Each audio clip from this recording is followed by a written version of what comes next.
So they're gonna go Is this fishing this mine or weekend yours? and I said, let me Either clean one. I could have pen with, no, Yeah, but I'm sorry.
Welcome, Mike Cole.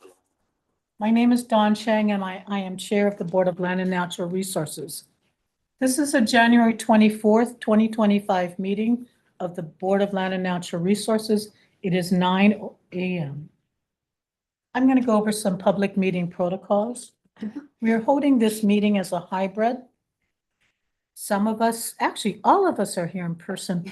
Actually, it's been a very long time that all of us board members are here in person, so it's very nice to see everybody. But we are also holding this meeting remotely via Zoom. In addition, it can be watched live on YouTube. For those testifying via Zoom, we will move you from the waiting room into the meeting when the board hears the item you sign up to testify on. Please remember to mute your YouTube when you enter the Zoom meeting room, or we will get an echo. When you enter the Zoom room, please keep your camera off and microphone muted until the chair calls on you for your testimony. We ask members of the public testifying on agenda items to limit their testimony to no more than 2 minutes. Testifiers will not be allowed to relinquish their time to others. I apologize in advance if we need to cut you off and ask you to summarize, but we do have a lot of people wanting to testify. I ask that you, if you've submitted your testimony via email, that you stand by your testimony as the board members have reviewed the testimony submitted. Please address your comments to the board and not to the project applicant. The chat box is not to be used for any comments because that presents a sunshine issue. However, the board secretary may message you via the chat box to ask which item you wish to testify on, so she can let you into the meeting at the appropriate time. Before starting your testimony, please clearly state your name and identify yourself for the record. We may be taking breaks every hour or so. I'm now going to read the standard contested case statement. In some of the matters before the board, a person may wish to request a contested case hearing. If such a request is made before the board's decision, then the board will consider the request first before considering the merits of the item before it. A person who wants a contested case may also wait until the board decides the issue, then request a contested case after the decision, but before the close of the board meeting. It is up to you. Any request for contested case hearing must also be made in writing within 10 calendar days. If no request for contested case is made, the board will make a decision. The department will treat the decision as final and proceed accordingly. In addition, the board may go into executive session pursuant to section 92-5A4 in order to consult with its attorney on questions and issues pertaining to the board's powers, duties, privileges, immunities, and liabilities. I apologize in advance. I'm having kind of a coughing fit here. I'm not going to take roll call of the board members. Board member Riley Smith. Hello, Riley Smith, Hawaii Island board member. Morning. Karen Ono, Kauai board member. Aloha, Amy Barnes, Oahu member. Vernon Char, Oahu. Don Chang, chair of the board. Aloha, Kairi Yun at large. Morning, Doreen Canto, Maui Island member. I got coffee. Thank you for asking. The board secretary today is Henny Sawawata. Sarah. Henny. What's up? Henny. So that is our board secretary. I apologize, Henny. Our deputy attorney general today is Cindy Young.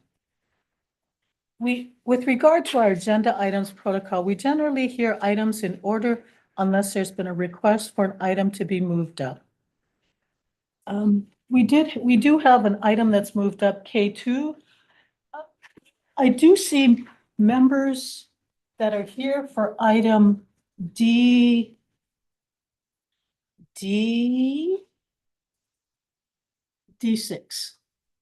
So I am going to take, after I do item K1, I will then take item D. K2. K1 is blank. Okay. I'll take item K1. Then I'll take item D6. All right, thank you. With that being said, oh, goodness gracious. Item K1 is intentionally left blank and there's no item before the board. Item K2, Conservation District Use Application HA 3953 for the Division of Boating and Ocean Recreation, North Kauai High Small Boat Harbor Breakwater Repair Project. Thank you. Thank you. Good morning, Chair, board members. Michael Kane, Administrator, Office of Conservation and Coastal Lands.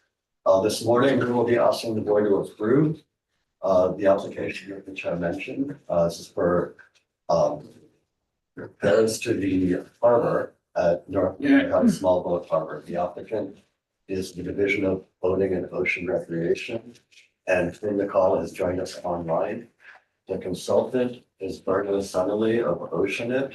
I hope she's online. I don't recognize the acronyms, so.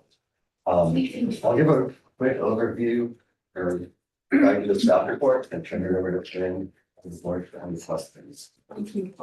So Dover is proposing to redesign and improve the damaged harbor breakwater. It's in need of repairs and they would like to expand it by 15 feet and raise it in height to make it more robust. And better able to withstand rising seas and climate change. Exhibit 1, page 19, shows the current condition of the breakwater. So I think it's in part that it's damaged, it does need to be repaired. Exhibit 3 shows the location. So we're going on the northwest corner of Hawaii Island. Exhibit 3 shows the overall breakwater. The little inset in the lower right-hand corner is the small boat harbor. Moving to exhibit 2, you see the small boat harbor. Majority of this is not in the conservation district, except for that little red line. So, for the overall harbor repairs, the conservation district's use permit only applies to a 1,950 square foot area.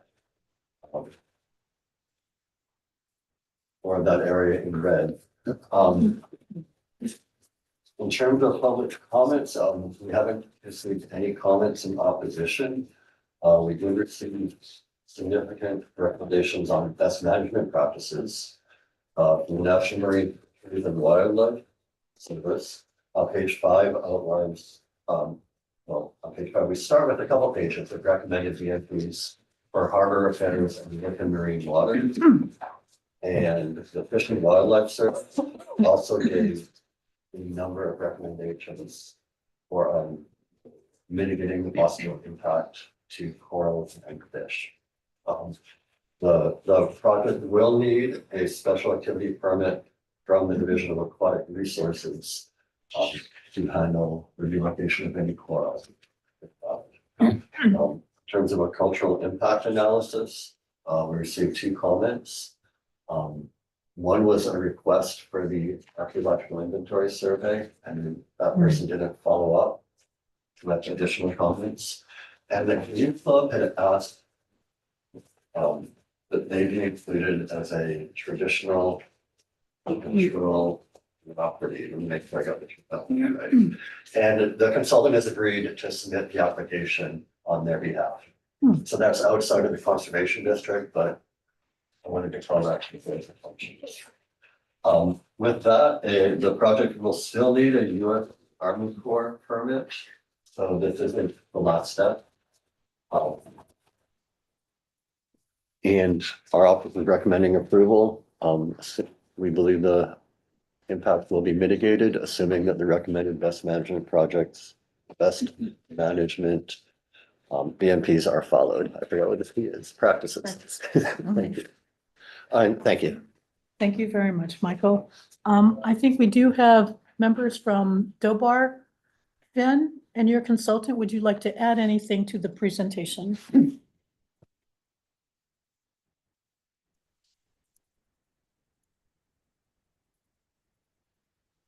I do not. I'm Berna Sinelli from Oceanit, and we don't need to add.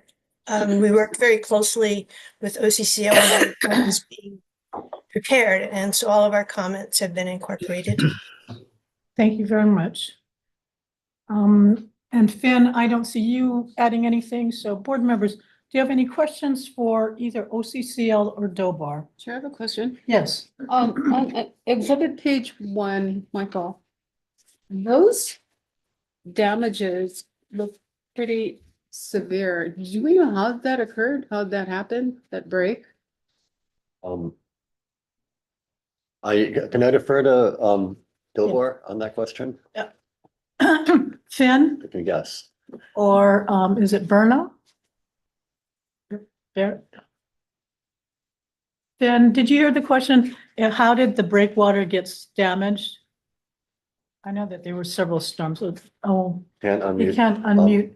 Penny, can you unmute the audio?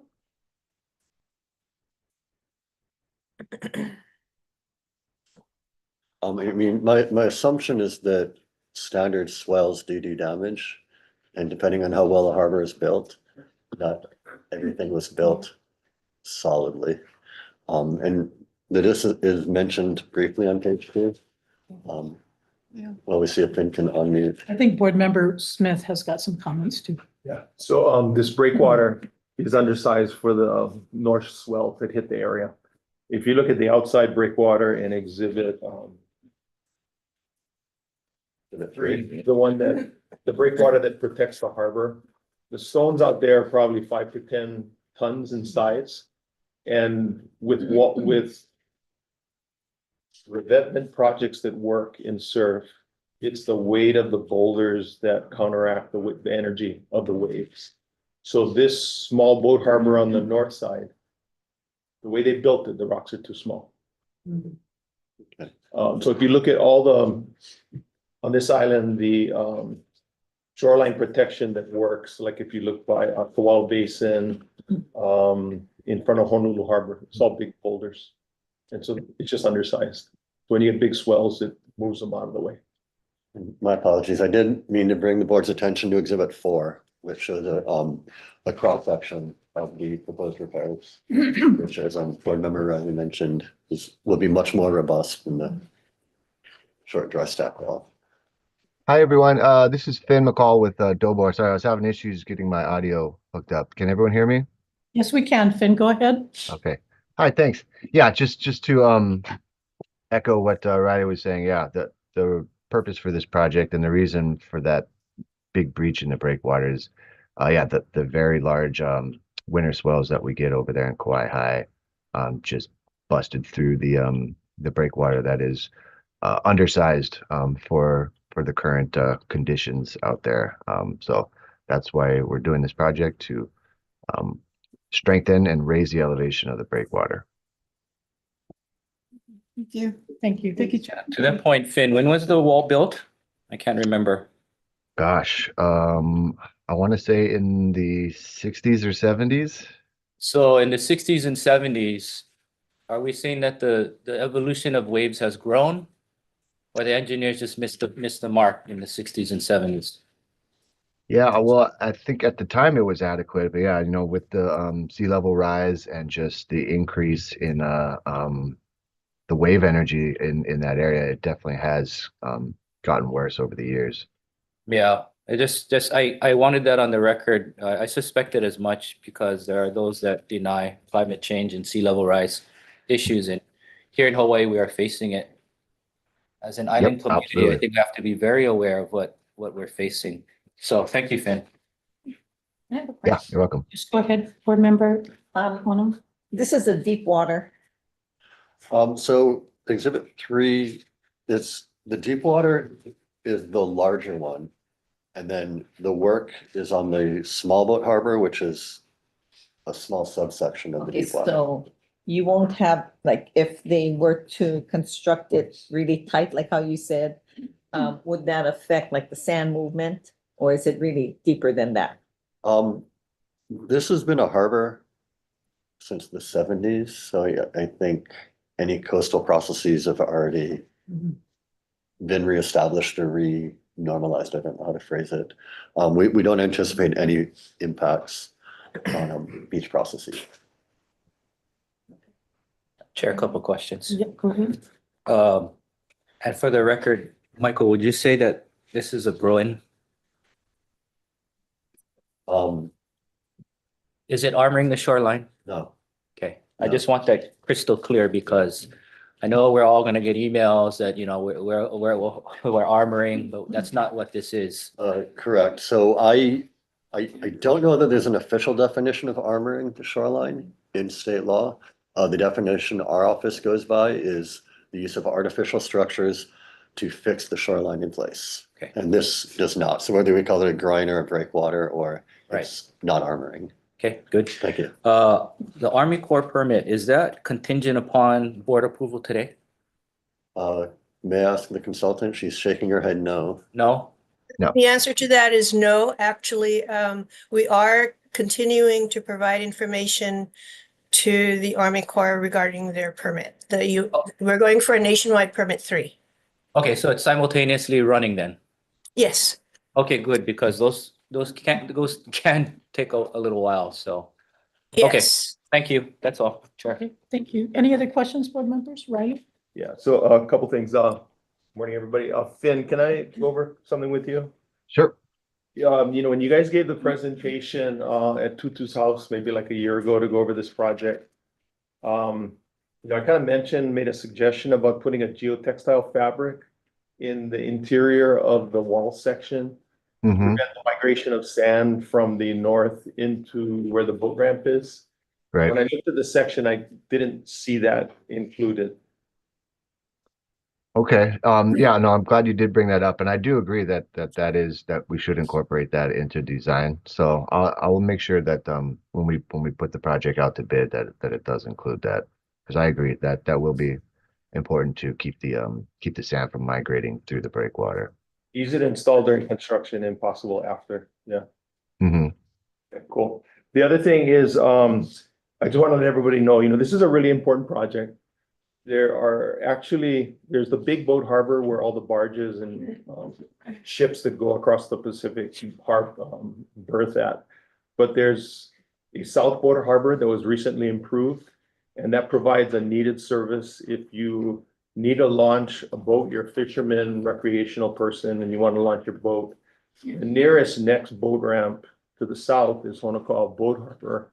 And some people may try to launch at Keokea, but that's pretty precarious. So this provides a very important use for the community, especially the fishing community.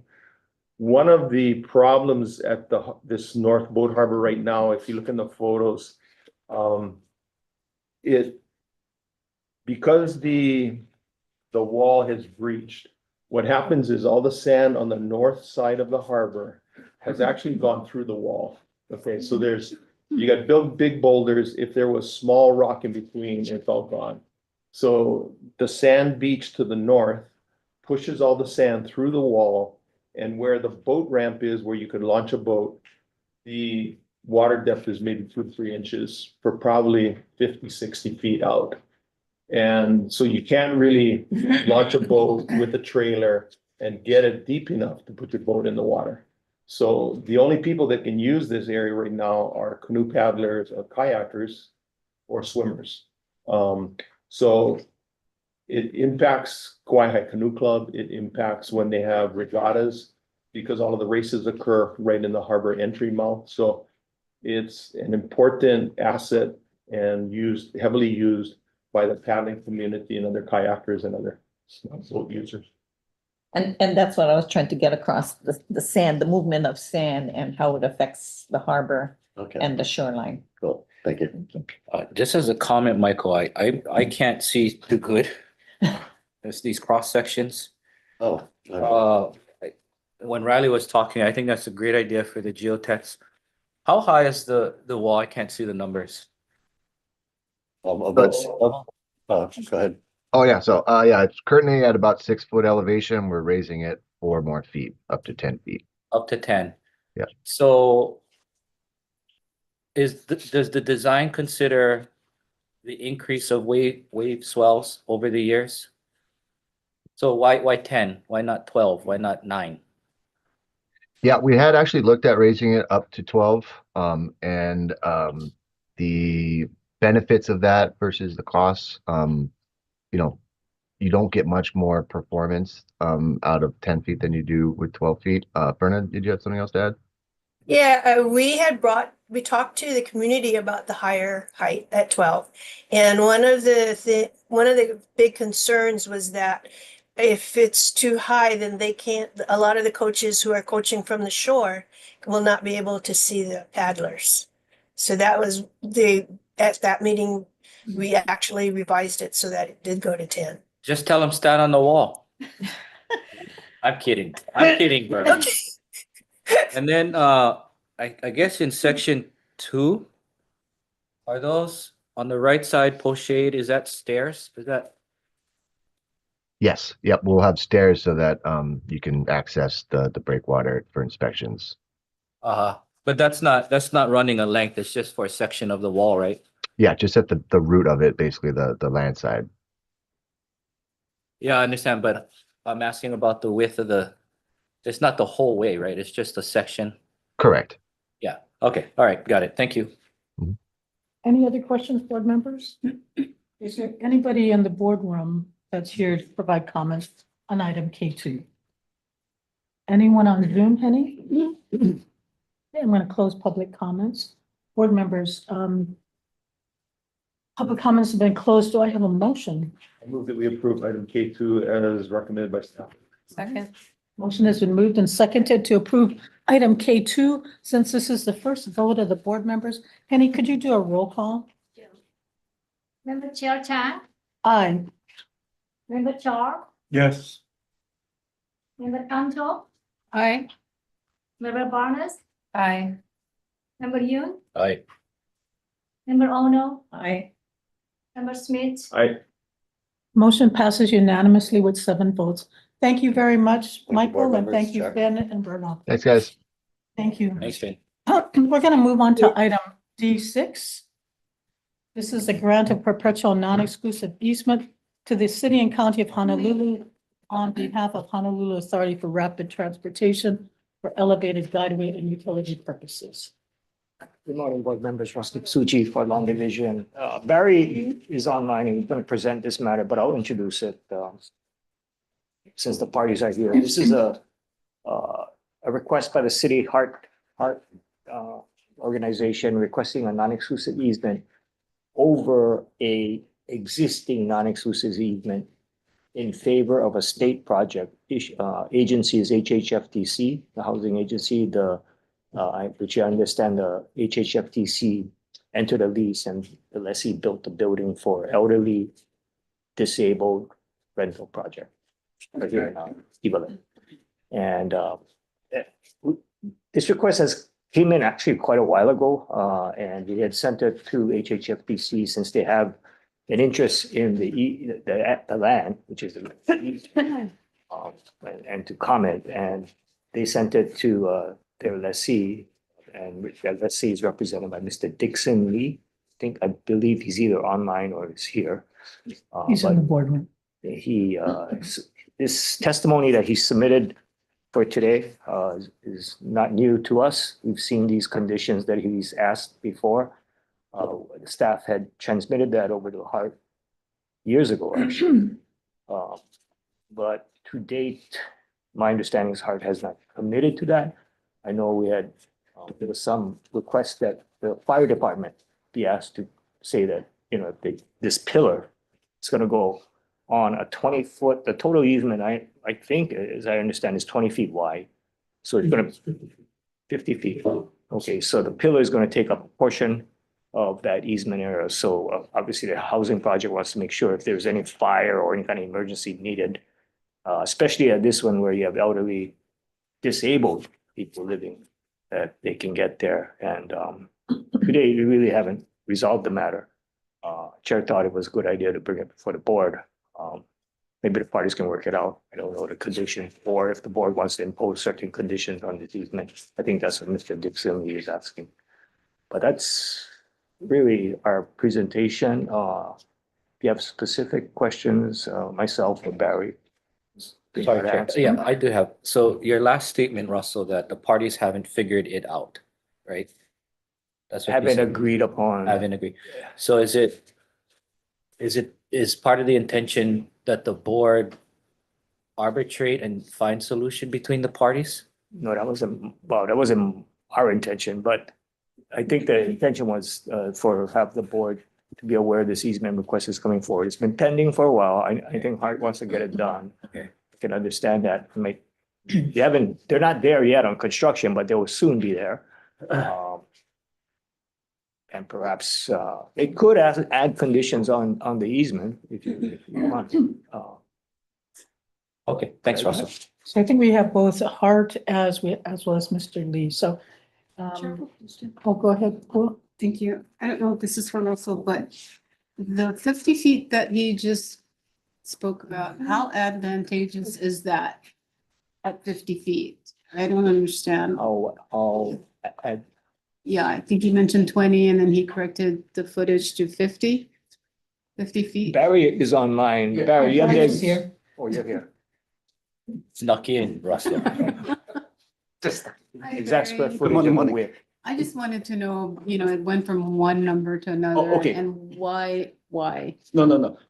The width of easement U, what we call easement U, is always 50 feet, a little bit over 50 feet.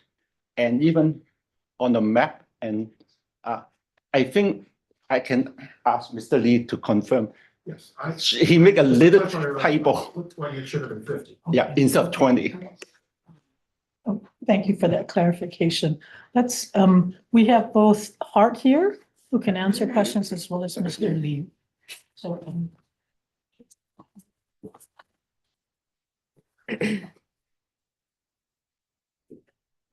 Good morning. For the record, Lori Bakakina, CEO and Executive Director of Hart. Chair, thank you for moving our agenda. We have our Hart Board meeting that I would okay. love to get to. Appreciate you spending the time here. No, appreciate you putting this on the agenda. Just for clarification, in your packet, there's a map here. I'm calling it Exhibit B3. And that is the entire easement U. And so it is actually 56 feet in width. And the easement that SLIR has is 20 feet. And so what we are proposing to do is to move that fire lane so that our columns and our guideway, it's the red dotted line. It's going to be on, I believe that's the Mackay side. And the Malka side is where we're going to put the new fire lane. So we have been in communication with HFD. And they don't have any concerns. I wish they had responded to the request of our easement that stating that they had no concerns. But we will work in very closely with them to make sure they have access all of the time. We do understand the concerns of the residents and we are committed to working with them, but there are some conditions that are being requested of us that we absolutely cannot agree to. We have made some concessions, which we have put in writing multiple times in letters. This is a very important service that this residence is providing. I have elderly parents of my own. My mom has dementia. So I definitely empathize and we are committed to working with them to make sure we minimize any impacts on them. But we do need to move this project forward. We did award that contract to Tutor Perini in August. In our contracts, we committed to providing them access. Actually, it was mid-January to just come in and do their soil borings. And the soil borings, the purpose of that is we have done our own analysis of this easement U looking for utilities, but we need to do the borings to absolutely confirm that there are no utilities. Where these black dots are, that's where the proposed columns are going to be. So we need to make sure that everything is cleared out of the way, and that's what they actually need access for. So what's being put in front of you is two requests. Of course, the perpetual easement, but at minimum, we need to give them access. These contractors are moving much quicker than what we anticipated. And if we do not give access to them, we will have I'm sure a claim letter from them for a delay of not letting them get in to do their work. I'm sorry, I have my team here with me. If you have further questions that I cannot personally answer, I have Bob and Krista from our Transit Property Acquisition Group, and I have Matt Scanlon, our Deputy Project Director. Thank you very much, Laurie. Board members, do you have any questions? I know we'll bring up Mr. Lee who may identify the specific concerns. So, sorry, before you, can you identify one or two primary conditions that Hart cannot see Right. to? So one off the top of my head is indemnification for an adjacent private entity. In our normal contracts, we do indemnify the property or the state, so we have no problems with that. What is the? Off the top of my head, sorry, Krista. That's right. Yeah, I thought we'd have Mr. Lee come up and he can identify what the conditions are. And Um,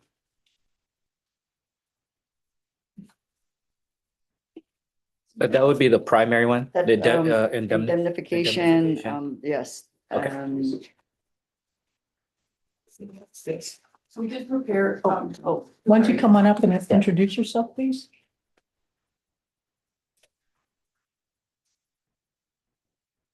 Good morning. I'm Krista Lunzer, Transit Property Director for Hart. There was a position statement provided by the senior housing property, and Hart did put together a response so that you can see the demands that they put in their statement, what Hart's position is on that, all of that. We took their table and put our response to it. So I can provide that to all of you if you'd like. Be helpful. Okay, thank you.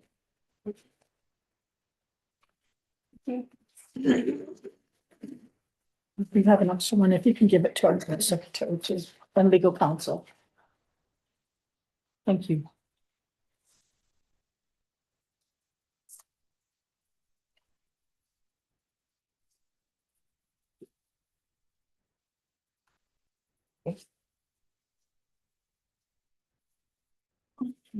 Thank you so much. Thank you.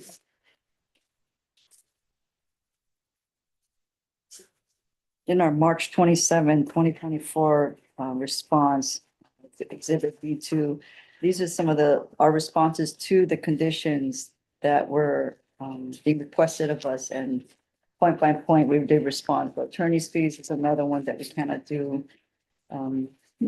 Damaged property, we're not even going to be on the property.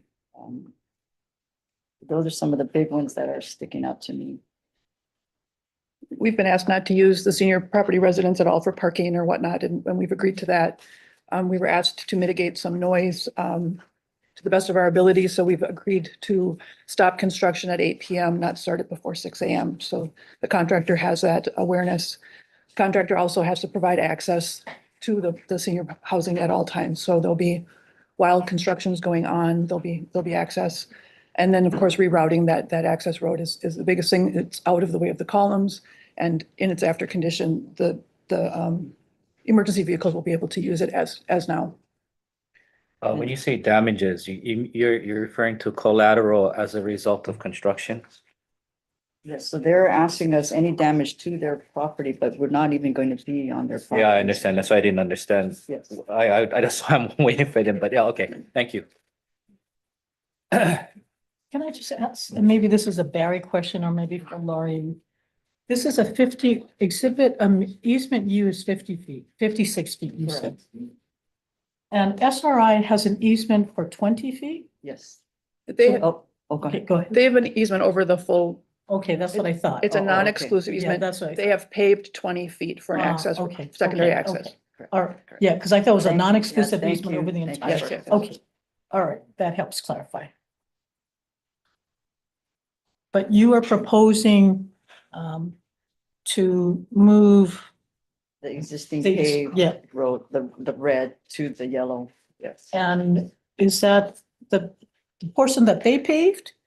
Yes, So you're gonna replace their Yes. pavement as well, correct. and you're gonna make them whole so that, and are you gonna replace the pavement before you remove the existing pavement? So that they won't have any, they won't be disrupted. Depends on the sequencing of the work. But we can Okay. make sure that it's constantly maintained throughout construction once they determine how they're gonna build. Okay, okay, Matt Scanlon, for the Okay. record. okay, thank you.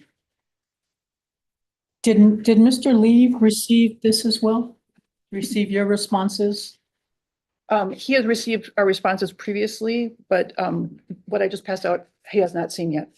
Is your responses that you put on this attachment one, consistent with all of your previous responses to Mr. Lee? It is. Okay, so none of this should be surprising. It really should not be. Okay, And we'll make sure he gets a copy of it. okay. Anything else you want to add, you want to provide us? Anything? I don't think so. Okay, just be available. Yes, we I'm will. gonna ask Mr. Lee to come up. Thank you, Chair. Thank you so Yeah, much. No, thank you. Mr. Lee? Thank you. Thank you. Members of the commission, Madam Chair, my name is Dixon Lee. I'm the attorney for the Association of Unit Owners. This project is a unique project. It caters, well, it provides housing for elderly, and it also provides a daycare facility for elderly and adults who are disabled. Some of them have cognitive disabilities. The concern that the association has is that we understand that the train will come through. I mean, that's probably a foregone conclusion. However, our main concern is this: we need to know at all times what that alternative route may be if the route is impeded. This easement U is designated as the primary access for emergency vehicles to come to the project. It's a 15-story high-rise. And if you can imagine that if there were a fire in a 15-story high-rise with elderly and people with mental cognitive disabilities, we need to know at all times what that alternative route is. And we've asked HART. At all times, we need to know what that alternative route is if they're going to block it. And the reason for that is we don't want to have a fire engine circling around the block trying to find an access to the project. It's time, and it creates a health and human services issue. We strongly are concerned about that, and because of the clientele that the association serves. Tied to that, the clientele that we serve are elderly and people with cognitive disabilities. Many of them are sensitive to noise, dust, and we know that this project is going to create dust. And there's going to be a tremendous amount of maintenance that this project is going to have to incur to maintain the project, to address the needs of the clientele that they serve. Our rents are regulated. We don't have the money to pay for additional costs of maintaining the project. It's part of a HHFDC initiative to provide elderly housing, plus daycare facilities for people that are disabled, cognitively disabled. We need to be able to have funding for that. We don't have funding for that. Those are things that we need to really address. And so we have a property right in easement U by way of a non-exclusive easement. And so that property right will be affected by the activities that we feel that it in effect is a taking of sorts. It is a taking because it'll affect our use of the project.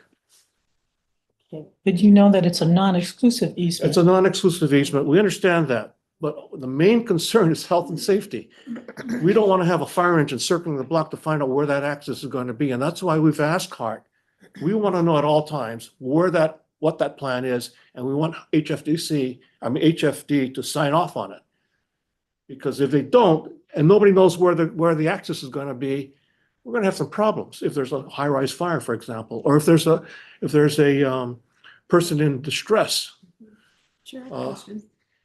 Yes, go ahead. Before I forget, so the fire trucks, the ladder trucks, do they go up 15 feet, stories? Well, I'm sorry, I'm not sure. The access to the project for emergency purposes Yeah. is through easement U.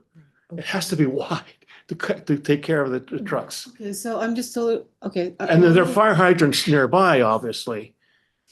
And we do have fire hydrants. There are fire hydrants that were constructed for the project. Okay. Go The ahead. ladder Paul. truck that I'm speaking of, do they go all the way up to 50? No, they right? don't. But they need to have large trucks in order to address, let's say, a high-rise fire. So Mr. Lee, is the area that you paved, the 20 feet, is that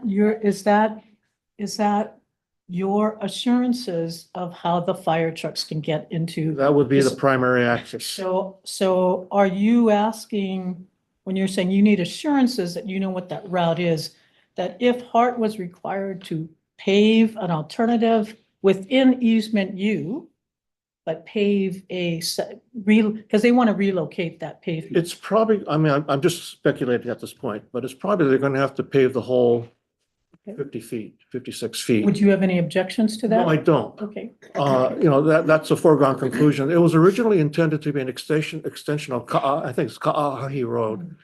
And there were plans to extend that road from, I think it's Evile Road all the way up to King Street. And so we had to pave it at a considerable cost simply because we needed to make sure that the fire engines had a right, or at least accessible to the project.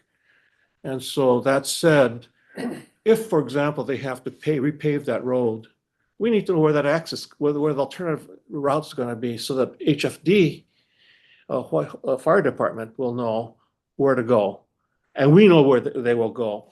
And that's a very fair, I mean, I think that's a very fair and reasonable request. I would assume that probably during construction, they're only going to be able to pave once the construction is totally complete. That's correct.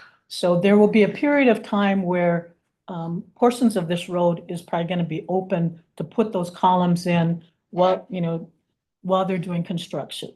So what you're asking is you need to have assurances that that HFD and your residents are clearly aware of what the alternative route is for fire trucks or ambulance emergency vehicles to go there. That's correct. We can't stop progress, obviously. Hart's committed to running its rail through easement U. But all we're asking Hart is, at all times, we want HFD to sign off on what that alternative routes are going to be during construction. And their answer is trust us, and I can't do that. I need to know, because if there's a fire, the management on the site needs to be able to say, there's a fire here, or there's an emergency here, you need to get here soon. And HFD has to know exactly what the route is. So are you saying, sorry, Chair, go ahead. Okay, no, I just want to ask Laurie. So Laurie, are you guys, so you've heard his concern. He wants some assurance that HFD is going to have access, and they know. I mean, what kind of assurances can you provide them? I can ask the fire chief. I doubt they'll put anything in writing. But as of right now, there's no plans to submit to HFD to sign off on. We are still in the design phase. Right. Of the project. This is why I wanted to stop right here. So I'm not sure how much experience you have with construction. Do you, Mr.? I've represented clients. Okay, so design, development, and construction is a Right. process. Right. And their heart right now, as I'm hearing it, is in a very early stage. So usually when these things are deployed and unpacked, they have what's called construction staging and traffic management plans and all and the like, that clearly identifies at every step of the way, construction's happening here, here's the access, then it moves here, then here's the access. So these are natural progression of design and construction. Mhm. It is impossible for any design team to give you anything right now because they're just not there yet. It's I understand. impossible, I understand. right? So Thank you. you're asking for something that doesn't exist. Not necessarily. They are Not doing, necessarily. they are doing exploratory work on Right. easement U. Yeah, they're And doing so their I due need to know at diligence. that point what the plan is, if it's going to be impeded. Right, right, If they go on to hard construction, I need to know that as well. yeah. And so at every step of the way, I need to know what that alternative route is Sure. going to be. And that's all we're asking. Yeah. And if I was on their team right now, my response would be the same. Right now, we are exploring and doing our due diligence, and at such time that we have the construction staging plan, we'll share that with you. Well. It wouldn't, excuse me, Yeah, I'm sorry, excuse sorry. me. It wouldn't be different when the elderly facility housing was being built. They would have the same types of plans. Same. Every project pretty much has, the formula is pretty much the same. You have to identify alternative access routes, especially for fire. Fire department is not going to allow them to even begin without identifying clear paths of travel in the case of fire. So what's confusing to me and frustrating for me is that, and maybe it's not true, but there seems to be this unknowing, nefarious purpose that Hart is trying to hide something they cannot hide, Mr. Lee. They cannot in construction and permitting. The fire chief would not allow it. They would not allow it. So, you know, and then I wrote it down specifically. You need to know, well, if they're going to block it. They can't block it, Mr. Lee. They just cannot. It's impossible. And if they did, yeah, you get sued, right? And the fire chief would not. The fire chief and the regulatory agency is there to prevent these things from happening. That's their job. So that's what I want to relay. Sorry, go ahead. I'm sorry, and I didn't mean to interrupt. Yeah. I need to know, my client needs to know at every step of the process what that route is going to be. Mhm. Hart wants to start doing exploratory work on easement U, Mhm. which will involve, I'm assuming, doing borings, bringing in heavy equipment. Mhm. And so, starting with that process, I need to know what is going to be, what impediments are going to be incurred as a result of that. Mhm. As you go down the line, there are going to be changes, obviously, and I agree with you on that. And so that's all I'm saying, from day one, when they start doing any work on easement U, we need to know what's the problem, if there's going to be a problem. We need to we need to be assured the HFD is going to be signing off or agreeing to that. And we need to know who to call if there's a problem. Sure. So Mr. Lee, are you asking that they need to let you know, or are you asking that HFD know? I'm asking that they let HFD know that HFD signs off. Okay, okay. And because when the emergency occurs, if it hopefully it does not, Right. you know, we need to be able to say, hey, there's Right. work on here, you got to bring somebody in through the other way. So I think, and. And we may be saying the same thing. I think you are. I think the question is, who should they be notifying? Because I think you've been asking that you want to be notified. But I think what I'm hearing, and I think Board Member Yoon has articulated that is HFD's responsibility and Hart's responsibility. They need to make sure that they have clear access, that HFD has clear access. So I think. Well, I'm not sure that's the other part of the equation is this. Suppose easement U is blocked and HFD says, how do we get to the project? I don't think they can block that. No, I don't think they can, but it could happen. And that's we need to address that issue, because if, for example, there were an emergency, HFD says, we're going to bring our trucks through easement U. They find that easement U is blocked. What do we do? They're going to have to talk to the project, call the project, say, hey, look, how do we get to your project? I don't think they're going to call you. I think HFD and Hart will communicate with each other. I mean, you're creating another layer of reviews by having them to call you. No, I would hope that they would not call us. But that's what you're asking, But that you the need to concern know. that we need to know what is the alternative route if they're not there and they're circling the block to find out how to get to our Can you give me project. a clear example of how an access like this might be blocked? Can I just- Trucks, Wait, let's let him finish and then we'll let you. I'm sorry. No. Please give me an example of how. If you look at Dillingham Boulevard as an example, all right. okay? I mean, I drive there to go to Costco, Yeah, got it. okay? Is that a fire lane though? Is that a fire access lane? I'm sure it is, because you have businesses and residents along Dillingham. Uh-huh. And, you know, it's not paved, it's bumpy, it's, you know, there's all kinds of stuff over there, and, you know, if you have So I traffic. I drive there every day, and emergency vehicles always traverse that area every day. Every day I see it. I work out in Lagoon, so I know. Uh-huh. So can you give me another example of how, in this particular case, they would be able to, or something would happen that would block access? Well, fire that's the only access? example I can give, that if there's construction going on, I don't know how, I mean, there's cones. There's, Cones. yeah, on Dillingham, for example, you know, there, you know, various things where you have to move around. Uh-huh, You know, the traffic, it's not a straight shot all through Yeah. Dillingham. yeah. Okay, So, you know, I mean, it's a matter of just not necessarily pointing to one situation, but basically being proactive in terms of knowing exactly. well, it kind of is, Mr. Lee, because I'm gonna go back to my comments, my opening comments, that it's virtually impossible for that to happen when they identify the alternate routes of access. That would be approved upon at the right time. Right now is not the right time. There's nothing for if I was the director of HFD, there's nothing for me to approve or sign off on right now. No, I understand that. There's nothing there except our easement U, which is which is 20-foot paved and Right.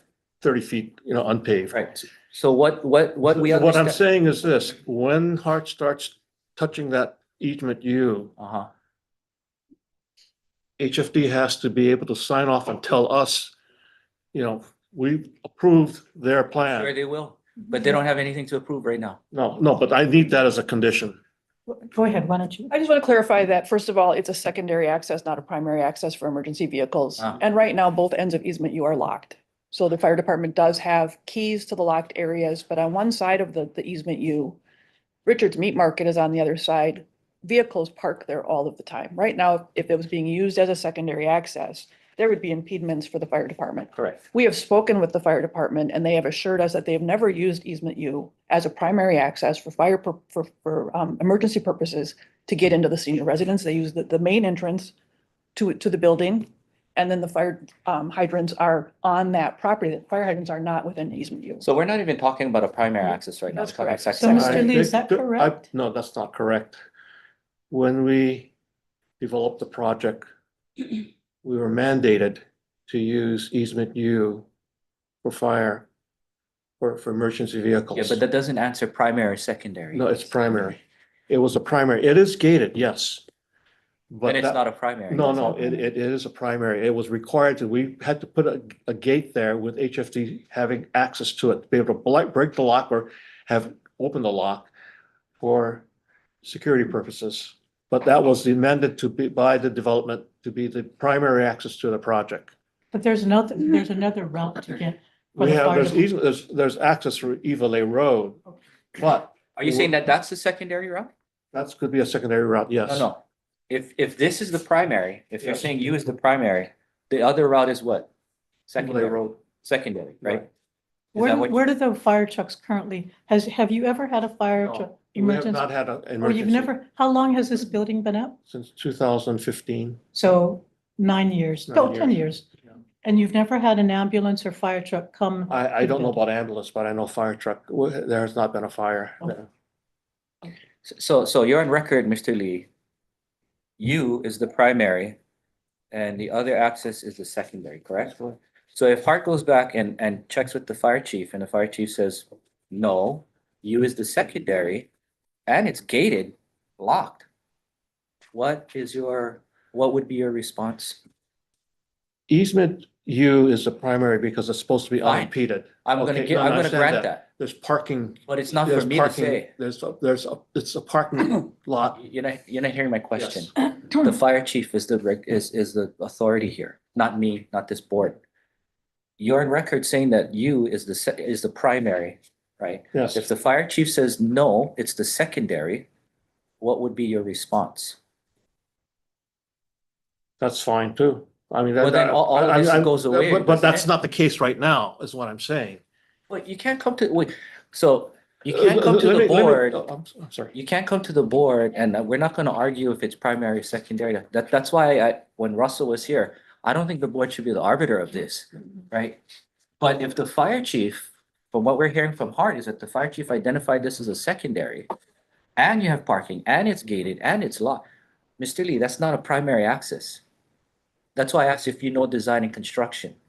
That is not considered or defined remotely as a primary access. It cannot be. It's impossible. It's a secondary at best. Let me, I can only You go. might want to go check on Yeah, that. no, I can Yeah. only go with what was required when we developed the project, because I Got it, started but with day Please go one. check up on that. It was because I think you were required to be correct. the primary access, okay? Okay, We were required to pave it. Now, if they go through Evelay Road, in front of the project, there's parking. right, And so if there's an impediment, right. But if indeed, let's say if indeed you might have, misread something, if indeed this is not a primary access, then what? it's still access. It's But still it's secondary. should be treated as access. Okay, I think the Just fire in chief case is there, gonna- I mean, in case of a multiple high-rise fire, there are gonna be several trucks coming through. So this is not a health and safety board. No, I understand that. All I'm saying is this. if Harts wants to use it, we have no objection. We can't stop them from using it. But we need to make sure that the health and safety issues are addressed. And along each step of the way, my client needs to know what is the plan that's being signed off on. Got it. Chair, I have every confidence and faith in the fire chief and other regulatory agencies to ensure the health and safety of habitants, both for Hart construction and elderly care. I do not think it's in the purview of this board to weigh in on health and safety matters and access issues. And I'd make a recommendation right now for discussion to approve staff recommendation as submitted. Well, let's, Discussion. yeah, let's have discussion. And is there anybody else here who wants to provide comments on item D6? I have also included other conditions in there. Are we in discussion, Chair? Well, I Okay. am wanting to ask. I mean, have you I complete- understand it's not the board's purview, but on the other hand, it is a situation where Hart is using a non-exclusive easement, which will affect us, and so there needs to be conditions upon Hart's use as well. So I think we received your Right. list. We've now received Hart's list. So I think we are aware of what your concerns are. And I think if you have anything else you want to add. No, okay, fine. Thank all you. right. Thank Okay. you. Is there anyone else here that'd like to provide comments on item D6? Yes, come on up. If you can introduce yourself. Good morning. My name is Kanela Kamalu Nilai. I'm a resident of Oahu.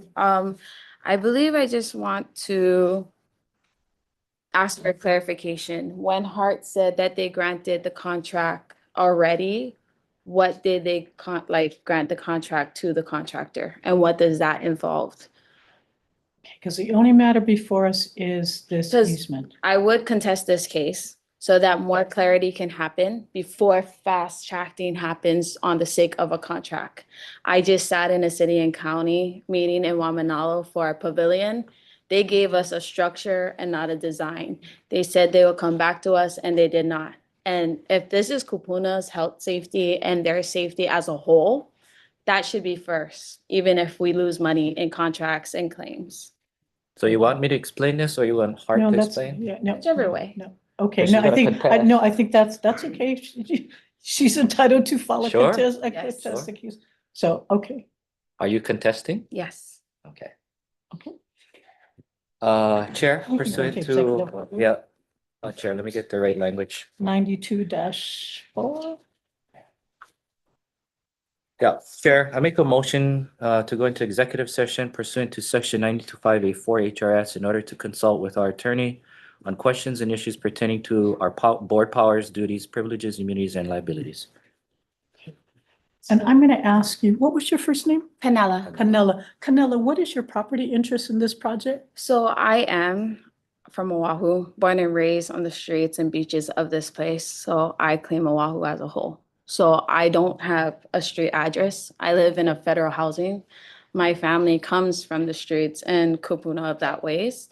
I do have lineage Tulu Nalilo and Keavikane and the Anis and the Kuluo Pele. Might not have been born in the US, but my grandfather is. So by that birthright, I hope the 14th US Constitution still covers me and all of my rights and what I have. Okay, thank you very much. Thank you. A motion has been made to go into executive session. Second. Okay, motion has been moved and seconded. All in favor, please say aye. Aye. Okay. We're going to be in executive session. Thank you.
then the access tomorrow, different from the week later.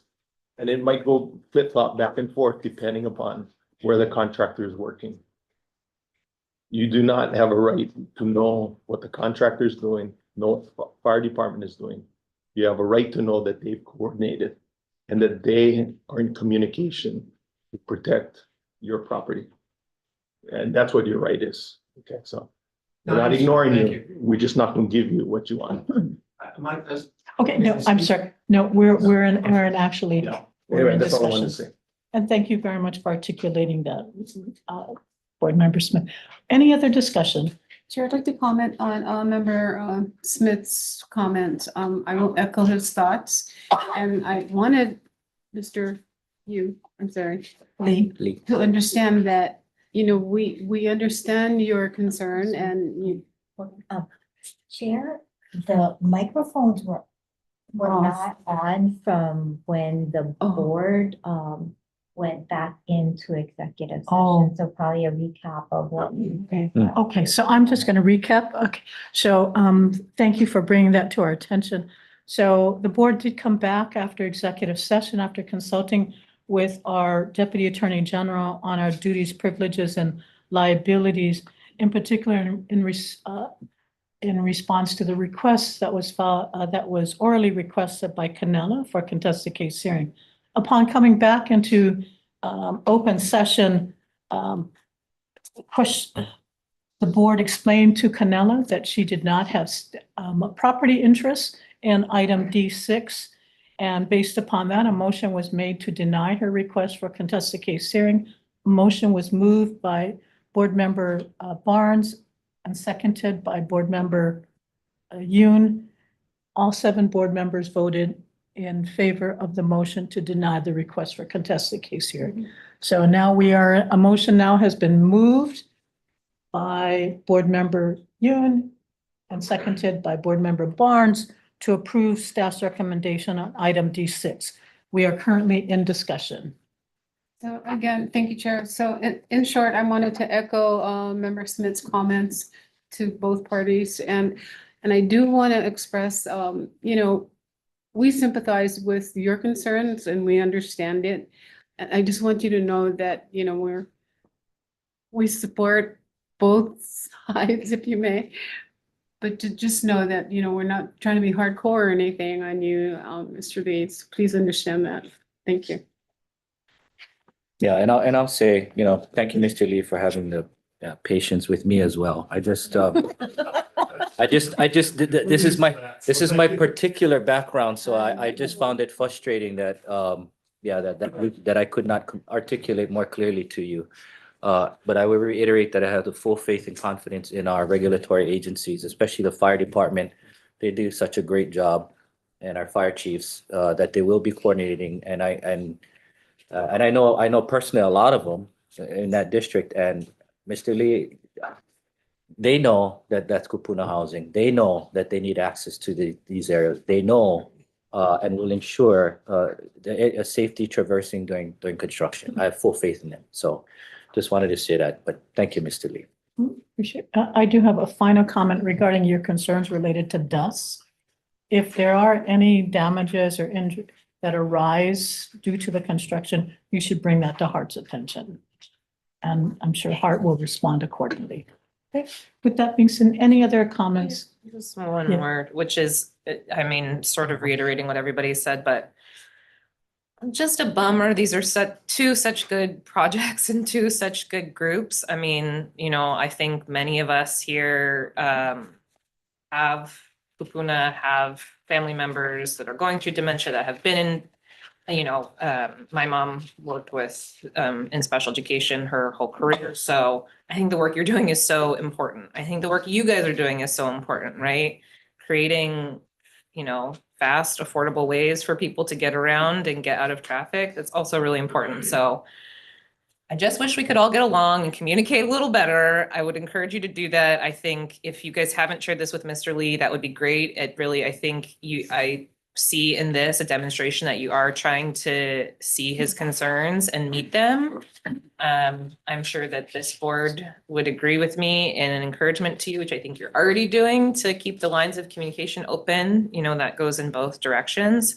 But I just really think you guys are both doing really critical work, and you know, there's a lot of negative things going on in the world. These are two bright spots. Let's enjoy the fact that they're two bright spots and maybe figure out a way to all get along, if it's not too kumbaya. With that note, ending on a high note there, all in favor of the motion, please say aye or raise your hand. Aye. Motion passes unanimously with 7 votes. We're going to take a recess, and when we reconvene, we're going to do item D7. How long, Chair? We're going to take a 5-minute? Thanks, Chair. 5-minute. Thank you.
Yes, right.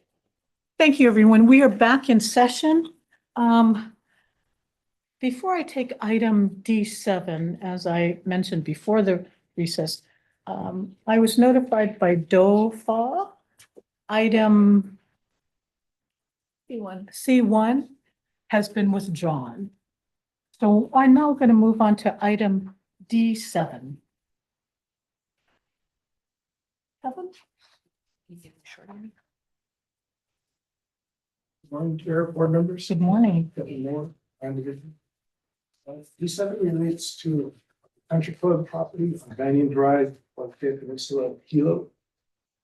The board has a lot of history with this parcel, just real briefly. A long-term lease was issued in 1948, this property. In 1948, the leases had very few protections for the state, 2 or 3 years long, and the lease definitely did not require the lessee to remove improvements. After the 1960 tsunami, the lease board extended the lease through March 2015.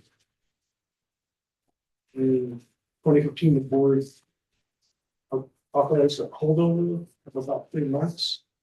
And the long-term lease finally expired on June 30, 2015. After that date, the board approved 3 different revocable permits to the owners that lived on the property after the lease expired. So actually, it was the owners association. The owners association then formed a corporation called Oceanfront 121. They gave up their revocable permit at the end of 2022, and Banyan Drive Management LLC took over January 1, 2023. But at the same time, we also have an RFP going on. The board approved RFP in July 2022 to go out and see if there was interest in issuing a long-term lease for the property. So we did that. The board delegated to the chair, Suzanne Case, to forming an evaluation committee to look at applications and rank them. So we went through all that process, came back in April of 2023 with a recommended selection. Actually, there were 2. First of all, we selected Savio. Savio withdrew. We came back and recommended the selection of the second ranked applicant, which is Banyan Drive Management. And so the board said, okay, we approved the selection, go negotiate a development agreement, a lease with, I'll call it VDM for short, and come back to the board. And so there's a long gap there, and I can kind of explain what happened. VDM had to work with the Department of Public Works, trying to figure out how to make this development proposal work for this property that had a lot of code violations and non-conforming issues, doesn't have adequate parking. It's in a floodplain, and the floodplain management code limits the amount, the dollar value of improvements that can make the property at times. So they can't exceed the 50% rule, which is 50%. The renovations can't be valued more than 50% of the existing improvement value with a 3-year look back. So that really impacted the proposal. They had initially proposed a $20 million investment in the property, but they downscaled to about 10 million. And they had a lot of conversations with DPW trying to figure out how to make that work. They finally came back to us in late 2023 with a revised development plan. And we looked at that. We also looked at the 50% rule. I had to make our own inquiries with the county to really understand how it worked. And if you look at the flood code, it says you look at the appraised values of the property for determining the basis of the 50% rule. But in this case, the improvements were appraised at 0. Only the land was taxed. So, that was a big problem. How do you 50% of zero is not a very big figure. So we talked to the county and they said you can get an appraisal done. And that can be the basis of your 50%. So then we ordered an appraisal. Procuring an appraisal and getting a report done is usually at least a 3-month process. That took us into 2024. We got the appraisal back, looked at the value, worked on the development agreement, worked on the long-term lease. And we were also going through the discussions with our AGs at the time to update lease provisions, so had to incorporate some modern language into the lease form. We were ready to come back to the board in November 2023. We have the submittal ready for the December 13th agenda.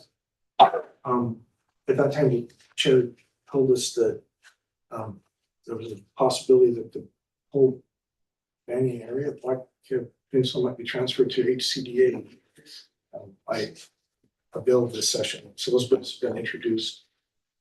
Kevin, was that in 23 or 24? 2024. 24, okay. November 2024 is when the chair told us that there would be a different plan for this area. So I told BDM at the time that we would go on the December 13 meeting and that we had to discuss more with the chair and we get back to him on whether we would go in 2025. We had some meetings with the chair and ultimately it turned out we wouldn't be able to come back with the lease proposal in January. I kind of discussed with BDM the legislative process, how bills work, and the timing on that.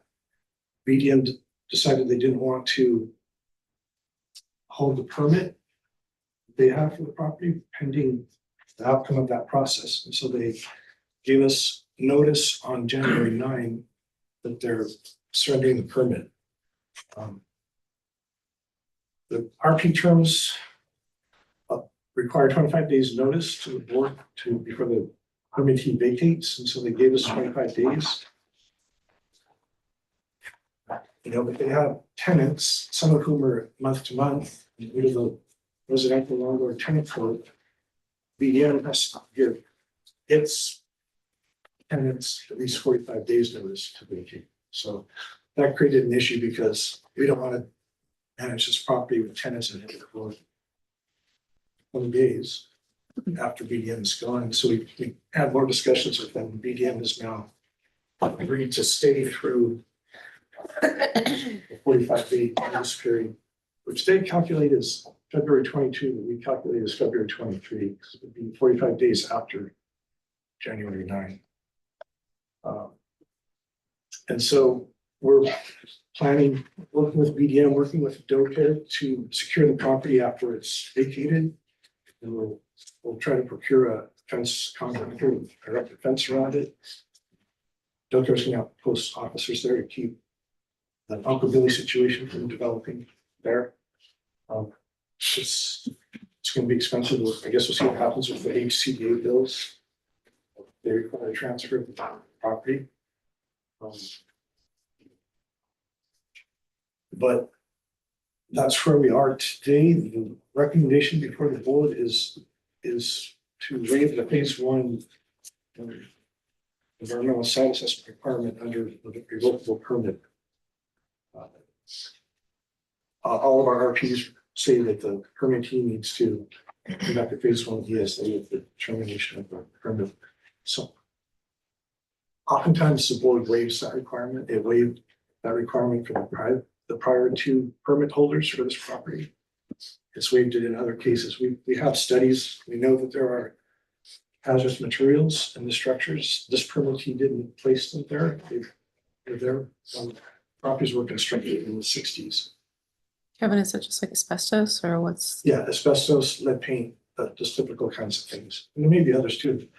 And if this property is headed towards demolition, as part of the demolition contract, the full phase 1 would be done at that time, to assess and mitigate as part of the demolition. So So we're asking that the phase one requirement be waived for EDM, but on the condition, this is an amendment to the staff recommendation, on the condition that they remain on site through the 45-day notice period, which we calculate as February 23.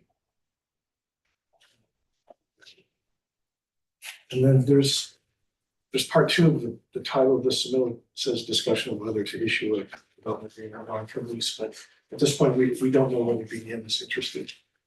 Proceed. Thank you very much, Kevin. Board members, any questions? Riley? Keeping people. I'll go after you. Okay. Thanks, Riley. Opening, one of the opening statements was the 50% renovation rule. It went from a $20 million potential investment down to $10 million, you said. Was that a result of the 50% rule? I think mostly. Okay. There was cost factors, but I don't know if the principal for BDM is here. He's apparently ill, but yeah. Okay.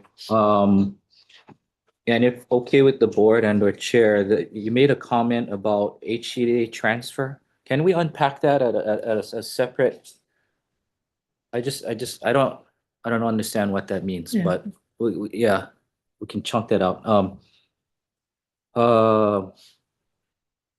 So BDM surrendering the permit and then kindly offer to take care of the tenants until the 45-day notice. At that time, will these tenants be evicted? I think, so we have tenants and squatters. Some squatters are being evicted under writs that have been in process. The BDM is working with its residents, find them alternate housing, because it also manages a lot of other single family residential. Okay, my last one is the NOVs, and notice of violations. Are you aware of what they are? Yeah, there's a long list of Long one. electrical, plumbing, all kinds of those. So like when I read through that stuff, I mean, it's just some major health and safety issues with the NOVs, and you mentioned if the final disposition is demolition, of the property, I couldn't see why we wouldn't because of these violations. I mean, it would take a lot of money to cure the things that have been dilapidated over time. So, okay, I just wanted to, because there was a lot of information about this. So, thanks, Riley. Anybody else have any questions? What? Okay. Hey, Kevin, thank you very much for answering all my emails. I just wanted to kind of clarify and kind of go over a couple things. And it's not my intent to go backwards. I just want to make sure we're going forward, and maybe processes and procedures in the past that maybe could be improved upon. I mean, that's my primary focus. Okay. So you mentioned about the phase one, and that in the past, the board has waived when a lessee or licensee or permit holder leaves, the board has waived the requirement for a phase one. So that kind of baffles me why that would even be considered if it's an obligation of the agreement. Can you comment on that? Yeah, I mean, we have permits for all kinds of uses, so a lot of them are, ag. If the land's used for pasture, and the agent goes out and does a final inspection and doesn't see any use of hazardous materials or oil staining or anything, they'll just say that we don't think phase one is necessary. The board has agreed with that. But for other buildings, the commercial property, sometimes we do get the phase ones. Okay. And I guess my concern is if I'm a lessee and I'm going to rent this land, I would like to know before I take control of that property, what the condition of the property is before I enter the property. And then I know when I leave, if I do a similar study, if the results before I got there and when I left are exactly the same, then I didn't impact the property. But if you didn't do one before, it makes no sense to do one now because you don't have a baseline to compare it to. And if you continually waive the requirement for phase one, you never have a baseline of, well, we know there's asbestos, we know there's lead paint, but you don't have a document. And even if we obligated BDM to do one now, you could easily say, I don't know what it was before I was given this, so it's why waste the money on something that has no consequence? So that's my first comment. Okay. And you're comfortable if we extend the date till February 23rd? Okay. Do you have anything in writing from BDM that they agree to that? Not yet. But You're intending to get something? we can get something. Okay, because I mean, I think we're likely to approve that date. And if he says he's not going to agree to that date, then it's you guys. We've had oral assurances. Okay, okay, sounds good. And then I know that when we approved BDM as a revocable permit holder, that there were pre-existing notice of violations, that your office as the landlord received certified copies that Gordon signed as receiving them. So what is your process when land division receives a notice of violation from the county building division? What do you guys do? So I think in the normal case, we would send it to the tenant and say, you gotta address these things, tell us your timeline and what you're going to do. If they don't fix them or come up with a plan, then it would be brought to the board for termination. In this case, the whole point of issuing RFQ, RFP was to find a tenant to address those things. So we wouldn't come to the board to terminate the RFQ, RFP because of violations we knew that were already there. But there was a new violation that the county issued in July of 24. So, yeah, we got that, we sent it to the tenant and said, make sure you address this in your proposal. But our focus was on trying to wrap up the development agreement, at least bring back to the board. Okay. And then on the pre-existing notice of violations before the board approved the license, were those notice of violations disclosed to us when we voted? Yes. Okay. So let me say this, when the board approved the RFQ, RFP, that submitted talked about the existing LDs. When we brought it back to the board for selection, we didn't necessarily recap that submittal, but it was in the record. Okay. And I guess my concern is, I think in between that process, I came on the board. If I was aware that there was an existing notice of violation, I would have asked Mr. Lee, are you aware of those notice of violations and how are you going to become compliant? And I wasn't aware of them. I didn't ask that question. It's not in the record, but it just seemed to me, especially when the chair met with the mayor and he shared all these notice of violations and the lack of response from either the landlord or the lessee, it was very concerning,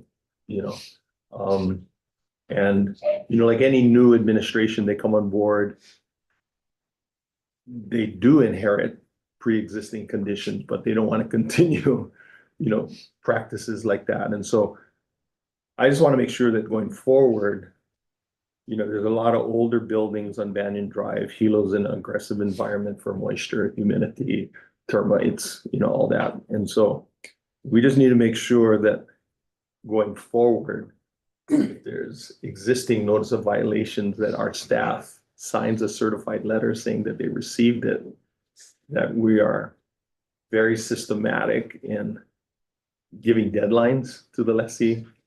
This was given to us. This is serious, that it impacts land that land division is responsible for.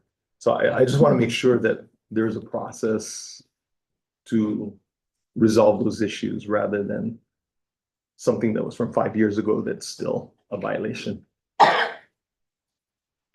Board member, one thing to distinguish in this case is we have a permit, a revocable permit, which was not a condition at all of winning or awarding the RFQ. You did not have. We did not have a contract. We did not have. Yeah.